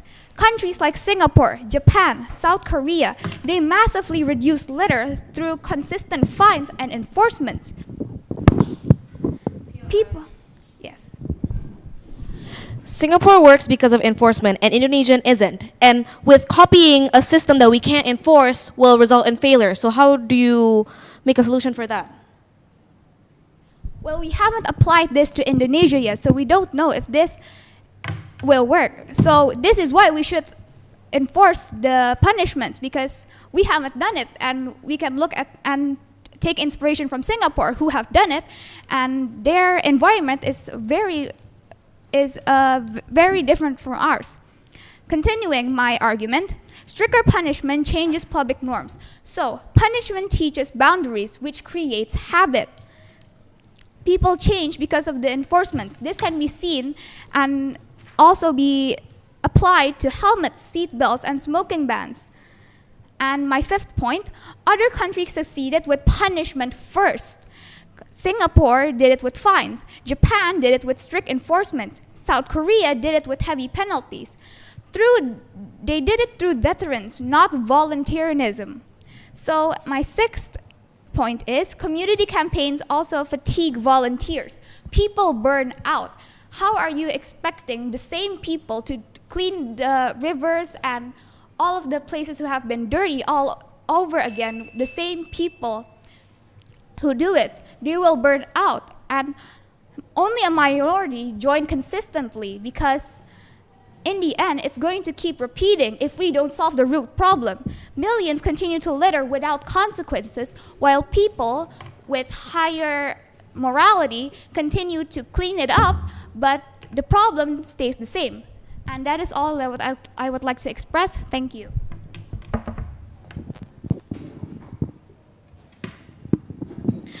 Good morning. I am the opposition whip, and today I will summarize the opposition's arguments and I'll prove why we win. First, let me start with today's debate. It has two main clashes. The opposition has said that punishment are temporary and cleanup actually educate and change for the better in the future. And we said that strict punishment targets the people who aren't aware, and harsh punishments risk targeting the wrong groups, like low incomes. Now, I have a question. Who gets punished more in your world? The wealthy or the low income? Because we will just make the difference bigger if it targets low income people. Okay, so low income people are usually not educated. They're not educated, they're not aware of the effects of littering. You give them a fine, they become more low income, right? And they just keep doing that because they're not educated. They don't have a base to know, like, they can't litter. But they just have to keep paying fines and paying fines and paying fines, but they're just going to get more low income, and the difference between the wealthy and the low income will be bigger. And you also said that they'll be burnt out, but that is exactly why we have to normalize this. Sure. Are you dismissing that humans learn by experience and learn from their mistakes? Yes. People learn from the mistakes because law makes them scared. Well, education will make a better and long impact to the future. They'll be used to, okay, I cannot litter, but the other side says, oh, I'm scared to not litter because I'm gonna get a fine. But the other side says that, oh, I cannot litter because I'm taught like that, I know the reason. So they have a base in themselves. Their initiative. Okay, and you said that they're burnt out, but that is exactly why we have to normalize this, because if they don't have a base, they're just gonna be used to littering and then they're paying fines, littering and paying fines. Some people, even the wealthy, will litter and they'll say, oh, I can pay the fines, that's all right. That is not what we want to change. We want to change their mindset. Education is one of the strongest base. And you also said that cleanups are slow, but like my first speaker said, the Jakarta 2018 cleanup removed 102 tons in one day, and that's not slow, that is impact. So, ladies and gentlemen, this debate is crystal clear. The government's punishments, first, plan cannot work in Indonesia because real conditions, we showed that punishments don't educate, don't reach the root causes, and don't work in corruption-prone system. Meanwhile, cleanup campaigns actually change behavior and build responsibility deep down and deliver proven results, something fines alone will never achieve. At the end of this debate, one truth stands. Fear may control people for a moment, but education changes them for life. We proved that using real data, strict punishment is ineffective and unfair, and even dangerous in Indonesia's context. It punishes low-income communities, invites bribery, and even fails to create lasting behavioral change. And for these reasons, we strongly oppose the motion. Thank you.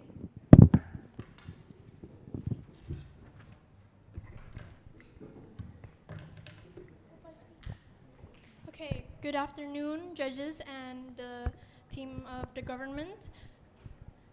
This is the opposition reply speech. This debate is mainly about two big issues. First, which side creates long-term environmental behavior? And second, which side provides the fairest and most effective solution for the public? Now, on the first clash, we showed that cleanup campaigns educate citizens and build habits and create long-term responsibility, while the opposition failed to the government failed to prove that the punishment leads to lasting change.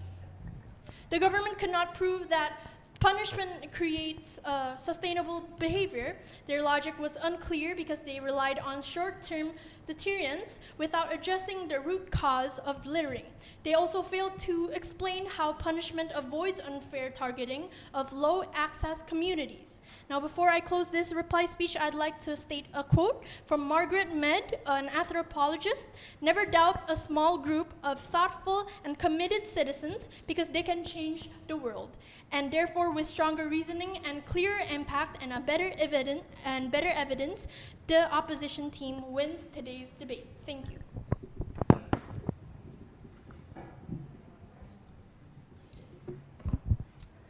Good morning, judges and debaters. I, Nathan, will be leading the reply speech for this. Now, you say that people don't learn from mistakes. Even though we put out a fine, you say that poor people will be more affected because they will be put down financially for paying that fine. Now, if you look at it from a leader perspective, if it impacts them that much, then emotionally and socially, those fines will have more impact on them and make them learn from their own mistakes. Because humans do have the ability to learn from their own mistakes and learn from the fines. Now, in conclusion, by striking the core of the problem and solving the lack of personal consequence with the financial support of a punitive system, we can prevent repollution by following up the efforts of those cleanup campaigns with rules. It's like when you fix a dam, you can't just fix it right away. You need to stop the flow of the water before you fix the dam, because if not, any advancements will just flush out. The habit of littering will die down in society as reparation and prevention go hand in hand with solving the issue. While the priority is making stricter rules, increasing the severity of littering into a serious social violation is the goal of the rules. That is why they're implemented deeply and they have fines. Since law is one of the main norms that dictate human behavior, with the added effector of societal norms, the sheer peer pressure and social stigma of the act itself will stop the behavior, or at least diet down to a near zero level. This will also lessen the work of the community by reducing the average rate of littering, further cutting down on cost of reparations that can be put into other plans that can build even more infrastructure, therefore giving us more benefits. That is all I would like to say. Thank you.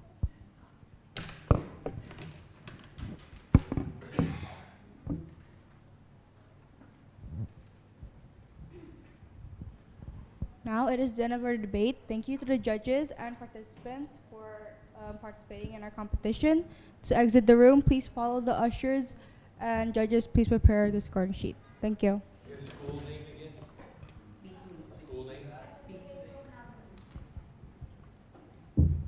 guys can. P4.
Selamat datang di SMPK Penabur, Jakarta.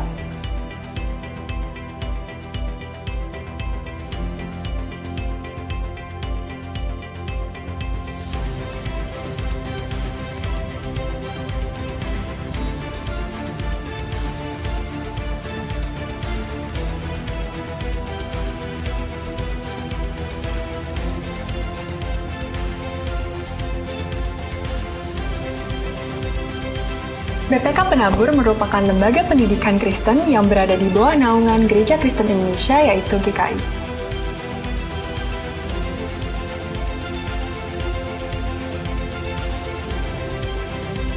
BPK Penabur tersebar di 15 kota dan 4 provinsi, yaitu Jawa Barat, DKI Jakarta, Banten, dan juga Lampung. Sebagai sekolah yang memiliki moto iman, ilmu, dan pelayanan, BPK Penabur memberikan pelayanan berdasarkan nilai-nilai Kristiani.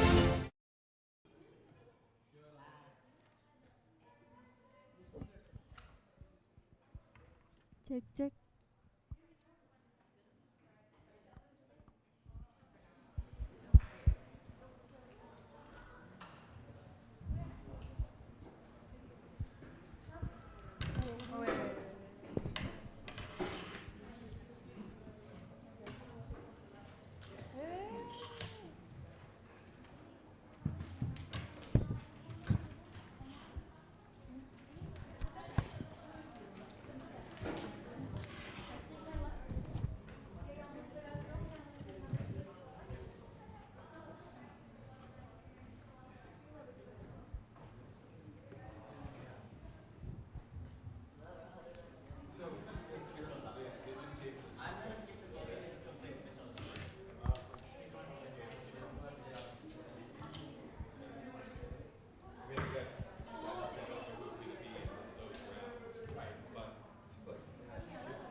Cek cek.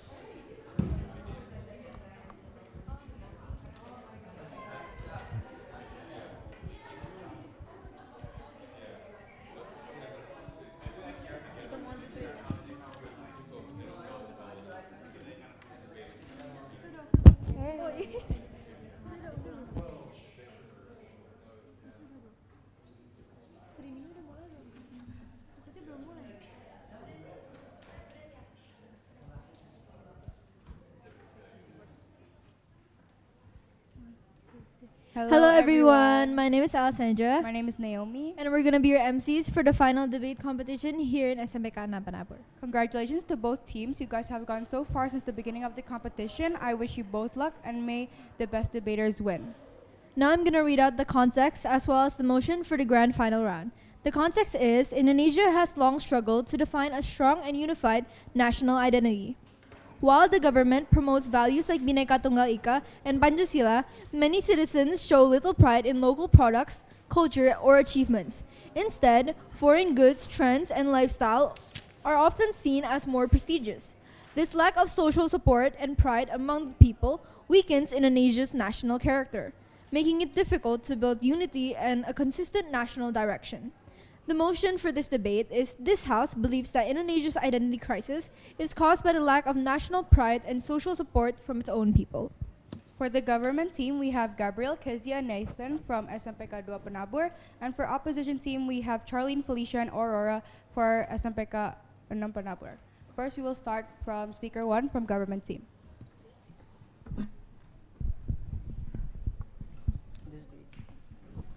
Good morning, judges and debaters. I, Nathan Won, as the first speaker of the government team, will explain how identity crisis happened because of the inherent lack of national pride inside the people itself. Now, let me define what an identity crisis is. Identity crisis is the state where someone forget their own identity, and that causes confusion and a feeling of loss, where people try to find somewhere to find identity in, whether be it good or be it bad. Now, the reason why is the lack of national pride. The lack of national pride causes a chain reaction that causes someone to leave their one culture that they have, that were born with them. Now, they tend to run to other things that may be beneficial for them. And that's where we come into an external factor, which is globalism. Globalism provides a better example for selfish people, like a dynamic lifestyle and individualistic lifestyle. This may seem good because it does provide each people with their own benefits, because a person's inherent nature is that they want to survive. That's a survival instinct. We can't disregard that. But that causes the support from each other to be gone. But we, as a civilized society, we need to come together instead of looking into selfishness. This, in essence, is the essence of Bhinneka Tunggal Ika, which is somewhere where all of us, excluding all of our differences, can come together as a society and make a state stronger. Now, people forget that that is the roots of our country, therefore they go into escapism and individualism, where we start to split up, losing power and losing unity in our own country. Now, the issues itself is deeply rooted in the people's desire for success, individualism, where everyone is out for themselves. They can control their own power. It's not entirely impossible to be feeling like this, but we need to come together and fight those feelings so that we can become a stronger society. Now, Indonesia has a history of people being selfish and acting for themselves.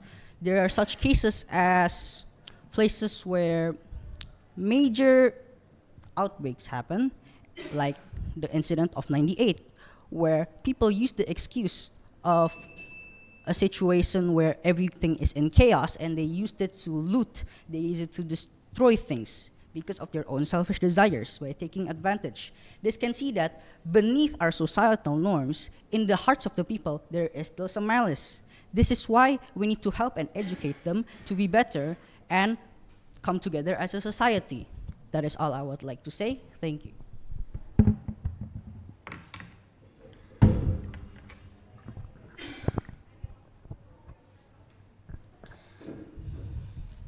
Good morning, judges and P2. My name is Aurora, and I will be your first speaker for the opposition team. Indonesia's identity crisis is not caused by the lack of national pride and social support from its own people, but instead, it's because Indonesia's government doesn't show much support. For example, a government that shows support to its people is the Chinese government limitations on certain applications that force its people to use the local version of the app. Reuters report that China's state policy that people needs to use Baidu instead of Google because Google is banned, and WeChat instead of WhatsApp because WhatsApp is banned. We're not saying that we should just go around and banning every foreign app, but our point is that the government policy really shape on how these applications grow. And for local companies to actually compete with the foreign companies, the government needs to open up space. And one of the ways to do that is banning them. But that's just not all. Indonesia's identity crisis can also be solved, can also be because of the lack of marketing. We'll take an example of Grab versus Gojek. As you know, that more Indonesians use Gojek rather than Grab. The significant difference is not because of lack of social support. People don't search when they use apps whether it's Indonesian or not, but it's because Gojek's quality is actually good, and not to mention the marketing that Gojek has done. The Jakarta Post notes that Gojek's superior user experience and aggressive marketing strategy explains why its users doubled than Grab in Indonesia. Now, there's another example of this, which is Joox versus Spotify. And these two has the similar qualities, but Spotify is known to be used more.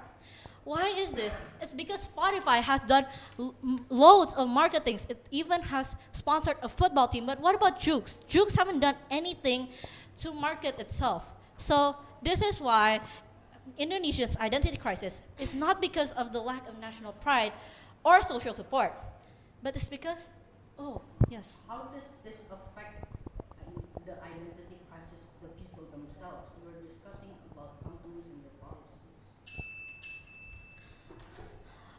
Well, but it's still, this is not because of the people itself, but it's because this is true fact. This is what is happening right now.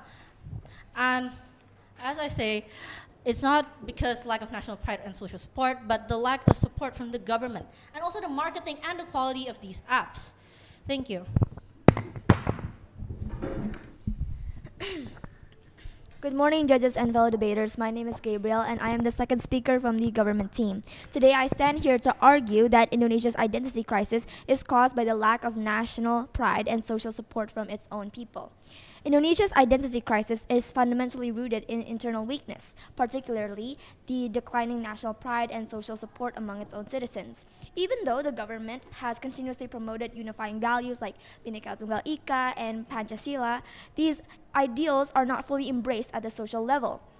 Indonesian citizens have consistently preferred foreign lifestyles and products and cultural norms over their own, often and mainly caused because of FOMO, fear of missing out, and this creates a identity crisis for Indonesia. Pragmatism and greed with institutions also create deep social gaps where people feel the state does not support them, so they withdraw their support from the state. This mistrust makes national identity difficult to uphold because this growth, especially among the youth, helps show that foreign cultures begin to appear more appealing and modern, while Indonesian traditions are seen as outdated or irrelevant. Research also shows that demonstrating how national pride is being replaced by admiration for external identities. This distrust from the government pushes people to not take pride in institutions that they perceive as unjust or self-serving. And another factor contributes to the lack of education because people lack the willingness to want to get to know or study their national culture and heritage, like the values of Pancasila. And also, inconsistent leadership on promoting identity and national pride contributes to this. That is all that I would like to say. Thank you for listening.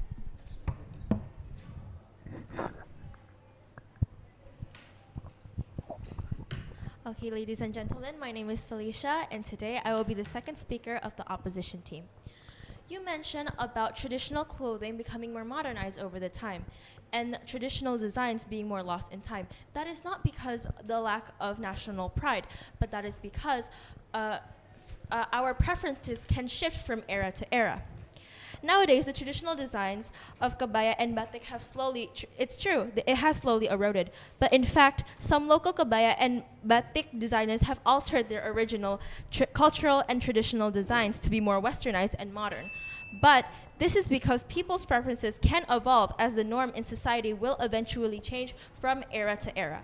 Old designs are lost in time, and it just goes to show that it's possible that Indonesians' preferences aren't the same as they were before. This is not because the people aren't proud of the kabaya or batik or any other traditional clothing, but it's because someone's personal preferences cannot be tied to their nationalism. No, thank you. According to the Indonesian Ministry of Education and Culture, shifts in kabaya and batik designs reflect evolving fashion preferences across generations. So it is not because of the declining cultural pride. Just because someone is a nationalist doesn't mean that they can't have their own taste and their own opinions. On fashion specifically, our argument shows how preferences play a significant role in Indonesia's identity crisis. Next, I would like to dabble on kids and teenagers and even adults when they use a mix or code switching between Bahasa Indonesia and English. Sometimes they mix using ayu and not aku kamu, but this is because they can only be used in different contexts. You don't say ayu in a formal setting. It's not that we're not proud of our language, it's just a matter of saying it formally or informally. It always depends on context. And it also that the English has a wider range of vocabulary than the Indonesian language, making it easier to describe or express things.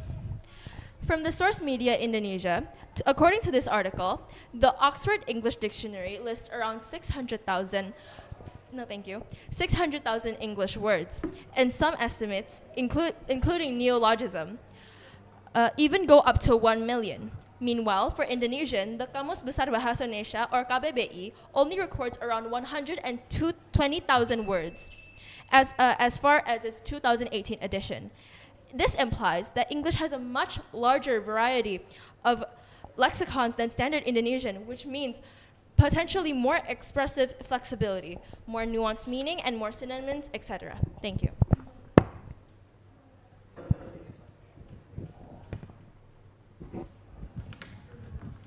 Good afternoon, honorable judges and fellow debaters. My name is Kezia, as the third speaker of the government team, and I am here to clarify that Indonesia's identity crisis is caused by the lack of national pride of its own people. So I will begin by saying that weak national pride creates cultural inferiority and weakens identity. So many Indonesians view on foreign brands, lifestyle, and culture as superior. They view local brands as low status and see foreign ones as premium ones.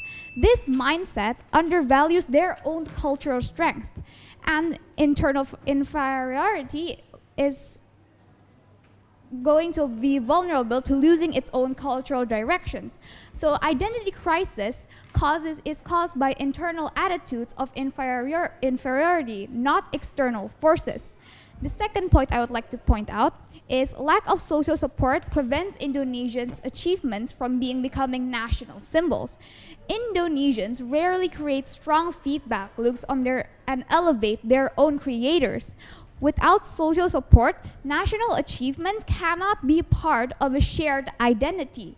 Nations build identity through repeated celebrations of their own accomplishments.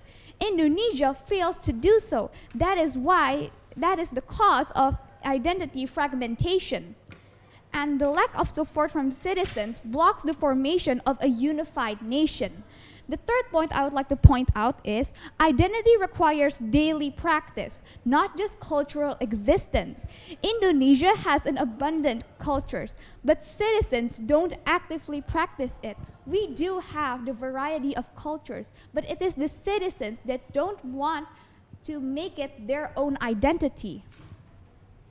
A strong identity is dependent on everyday behaviors.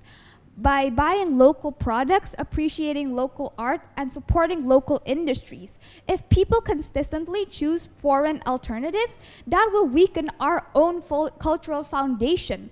Identity isn't simply inherited. It is built through collective daily choices. Crisis naturally follows. So citizens don't participate in living in their identity. Identity crisis originates from lack of daily commitment by the citizens. So I'm here to express that Indonesia cannot build a stronger identity when its own people refuse to uphold, support, and value it. That is all from me. Thank you.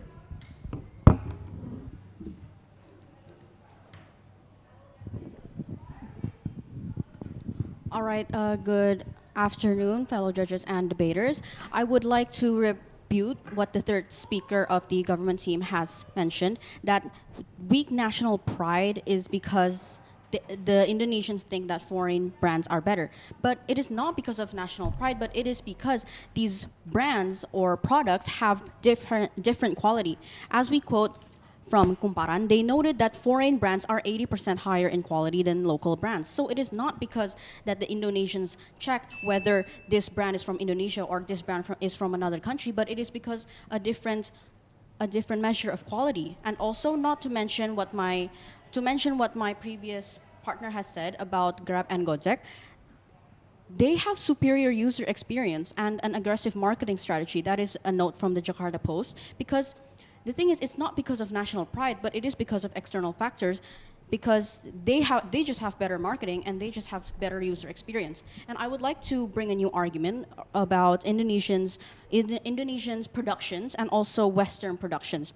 So Western entertainment productions are more recognized in Indonesia. That is a fact that is reported from Media Indonesia. And also, but why does this happen? It relies on preference. You can't just say that people aren't proud of Indonesian productions just because they prefer Western style or movies. It is that Indonesian movies or songs aren't just some people's cup of tea. It relies on preference, globalism, and also marketing strategies, not because of national pride. That is all from the third speaker. Thank you.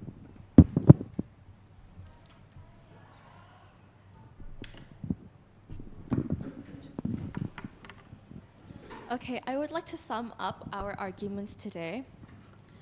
We have plenty of data stating that Indonesians' identity crisis, the root cause of it isn't truly the lack of pride or lack of social support. It really truly is because their change in preference over the years and because quality sometimes just does not lie. As my partner has stated, most of Western products are 40% better than Indonesians. If you are presented with a number like that, would you not prefer to buy Western products instead? And as for, and to continue my points, sometimes as for languages, like we have stated before, it really truly depends on the context. It's not because people don't like our language, it's not because people don't like our products, it's just because of sometimes quality, preferences, and situations where we just prefer to use a product from another country or the language from another country. That's all.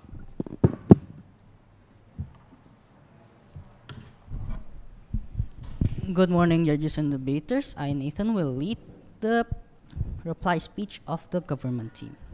Now, the alternatives that you have provided to us have caused a loss of traditional value in the people themselves. People nowadays lack national vocabulary, especially in the younger generation. Losing a core aspect of our culture of having a unified language to unify all of our differences will further push the lack of national pride and other factors. Now, it's not impossible for people to be selfish and want the best for their lives, as in you stated, the products of the outside countries have better quality than we do. But that shall not be a reason of moving all of our markets into outside sellers. Because, like the thing you said, since English has a larger vocabulary, it does seem more appealing than Indonesian vocabulary, where it's simpler. I'm comparing the quality between them. Sometimes quality is subjective because the quality of the products doesn't mean it's always practical, just like a language. While the English language is more specific, in the Indonesian language makes up for it in context, where context matters the most in Indonesian to understand the meaning of words. And it's a reply speech, you can't do POI. And instead of peering into escapism and splitting off from our own culture, that people want the best for their own, we need to change the inherent selfishness and provide them with an identity of fitting together as a society, making them having an identity and not in quality of products or anything materialistic, but in the hearts of the people, and they understand each other so that they may continue living in harmony. Having a pride in culture helps each other with understanding of the wills of each other. And where the joy of the people around us will last after we die, compared to the pleasures and success found in individualism, we teach them the joy and identity that's deeply rooted in society and have a long-lasting impact after we also die. Making a community is more important than having a better quality of life where we live alone. And that is all I would like to say. Thank you.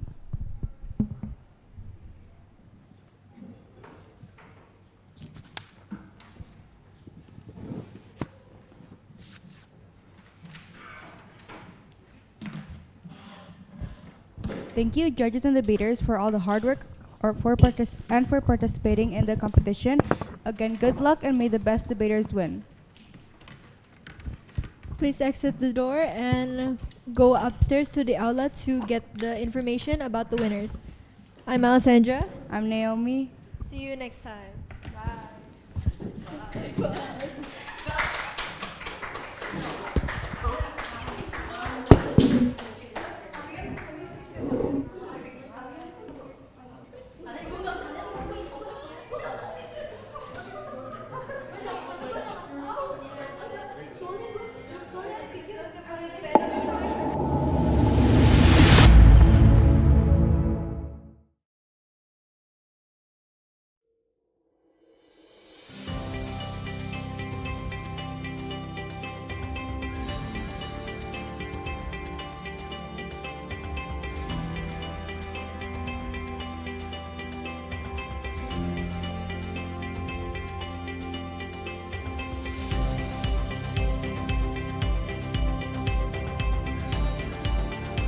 Selamat datang di SMPK Penabur, Jakarta.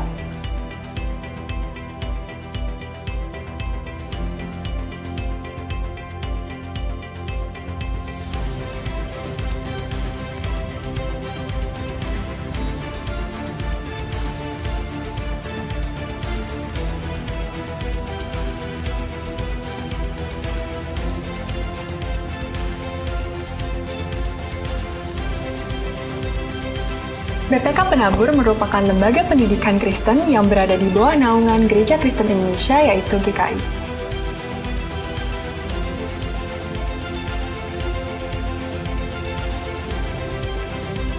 BPK Penabur tersebar di 15 kota dan 4 provinsi, yaitu Jawa Barat, DKI Jakarta, Banten, dan juga Lampung. Sebagai sekolah yang memiliki moto iman, ilmu, dan pelayanan, BPK Penabur memberikan pelayanan berdasarkan nilai-nilai Kristiani.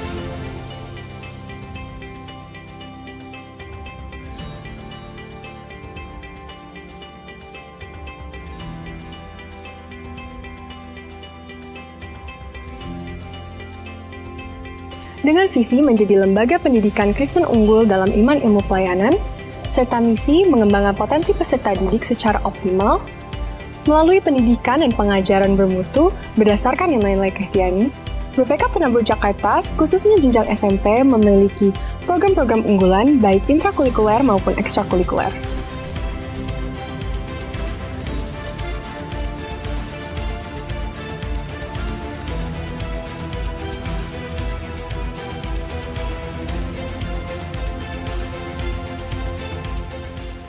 Program-program tersebut bertujuan untuk mengembangkan karakter peserta didik seperti Pumping Up Achievement, Das Character, dan TKBN 2K.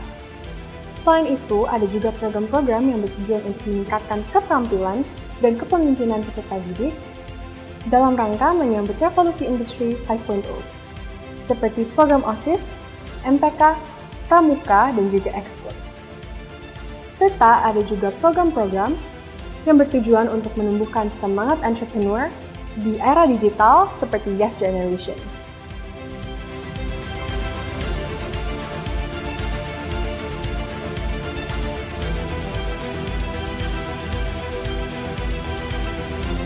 SMPK Penabur Jakarta memiliki 17 sekolah yang tersebar di Jabodetabek. 3 sekolah di Kota Tangerang, yaitu SMPK Penabur Gading Serpong, Bintaro Jaya, dan Kota Modern. 1 sekolah di Jakarta Barat, yaitu SMPK 7,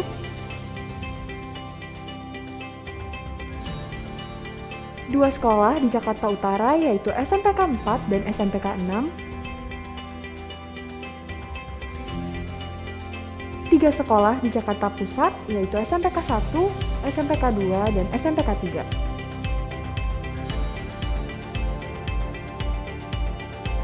1 sekolah di Jakarta Timur, yaitu SMPK 5, 1 sekolah di Jakarta Selatan, yaitu SMPK Penabur Tirta Marta Pondok Indah, 2 sekolah di Kota Depok, yaitu SMPK Penabur Depok dan Tirta Marta Cinere.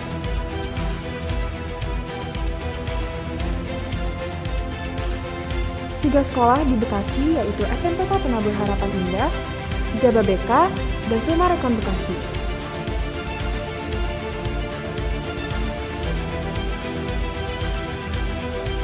Dan 1 sekolah di Cibubur, Kabupaten Bogor, yaitu SMPK Penabur Kota Wisata.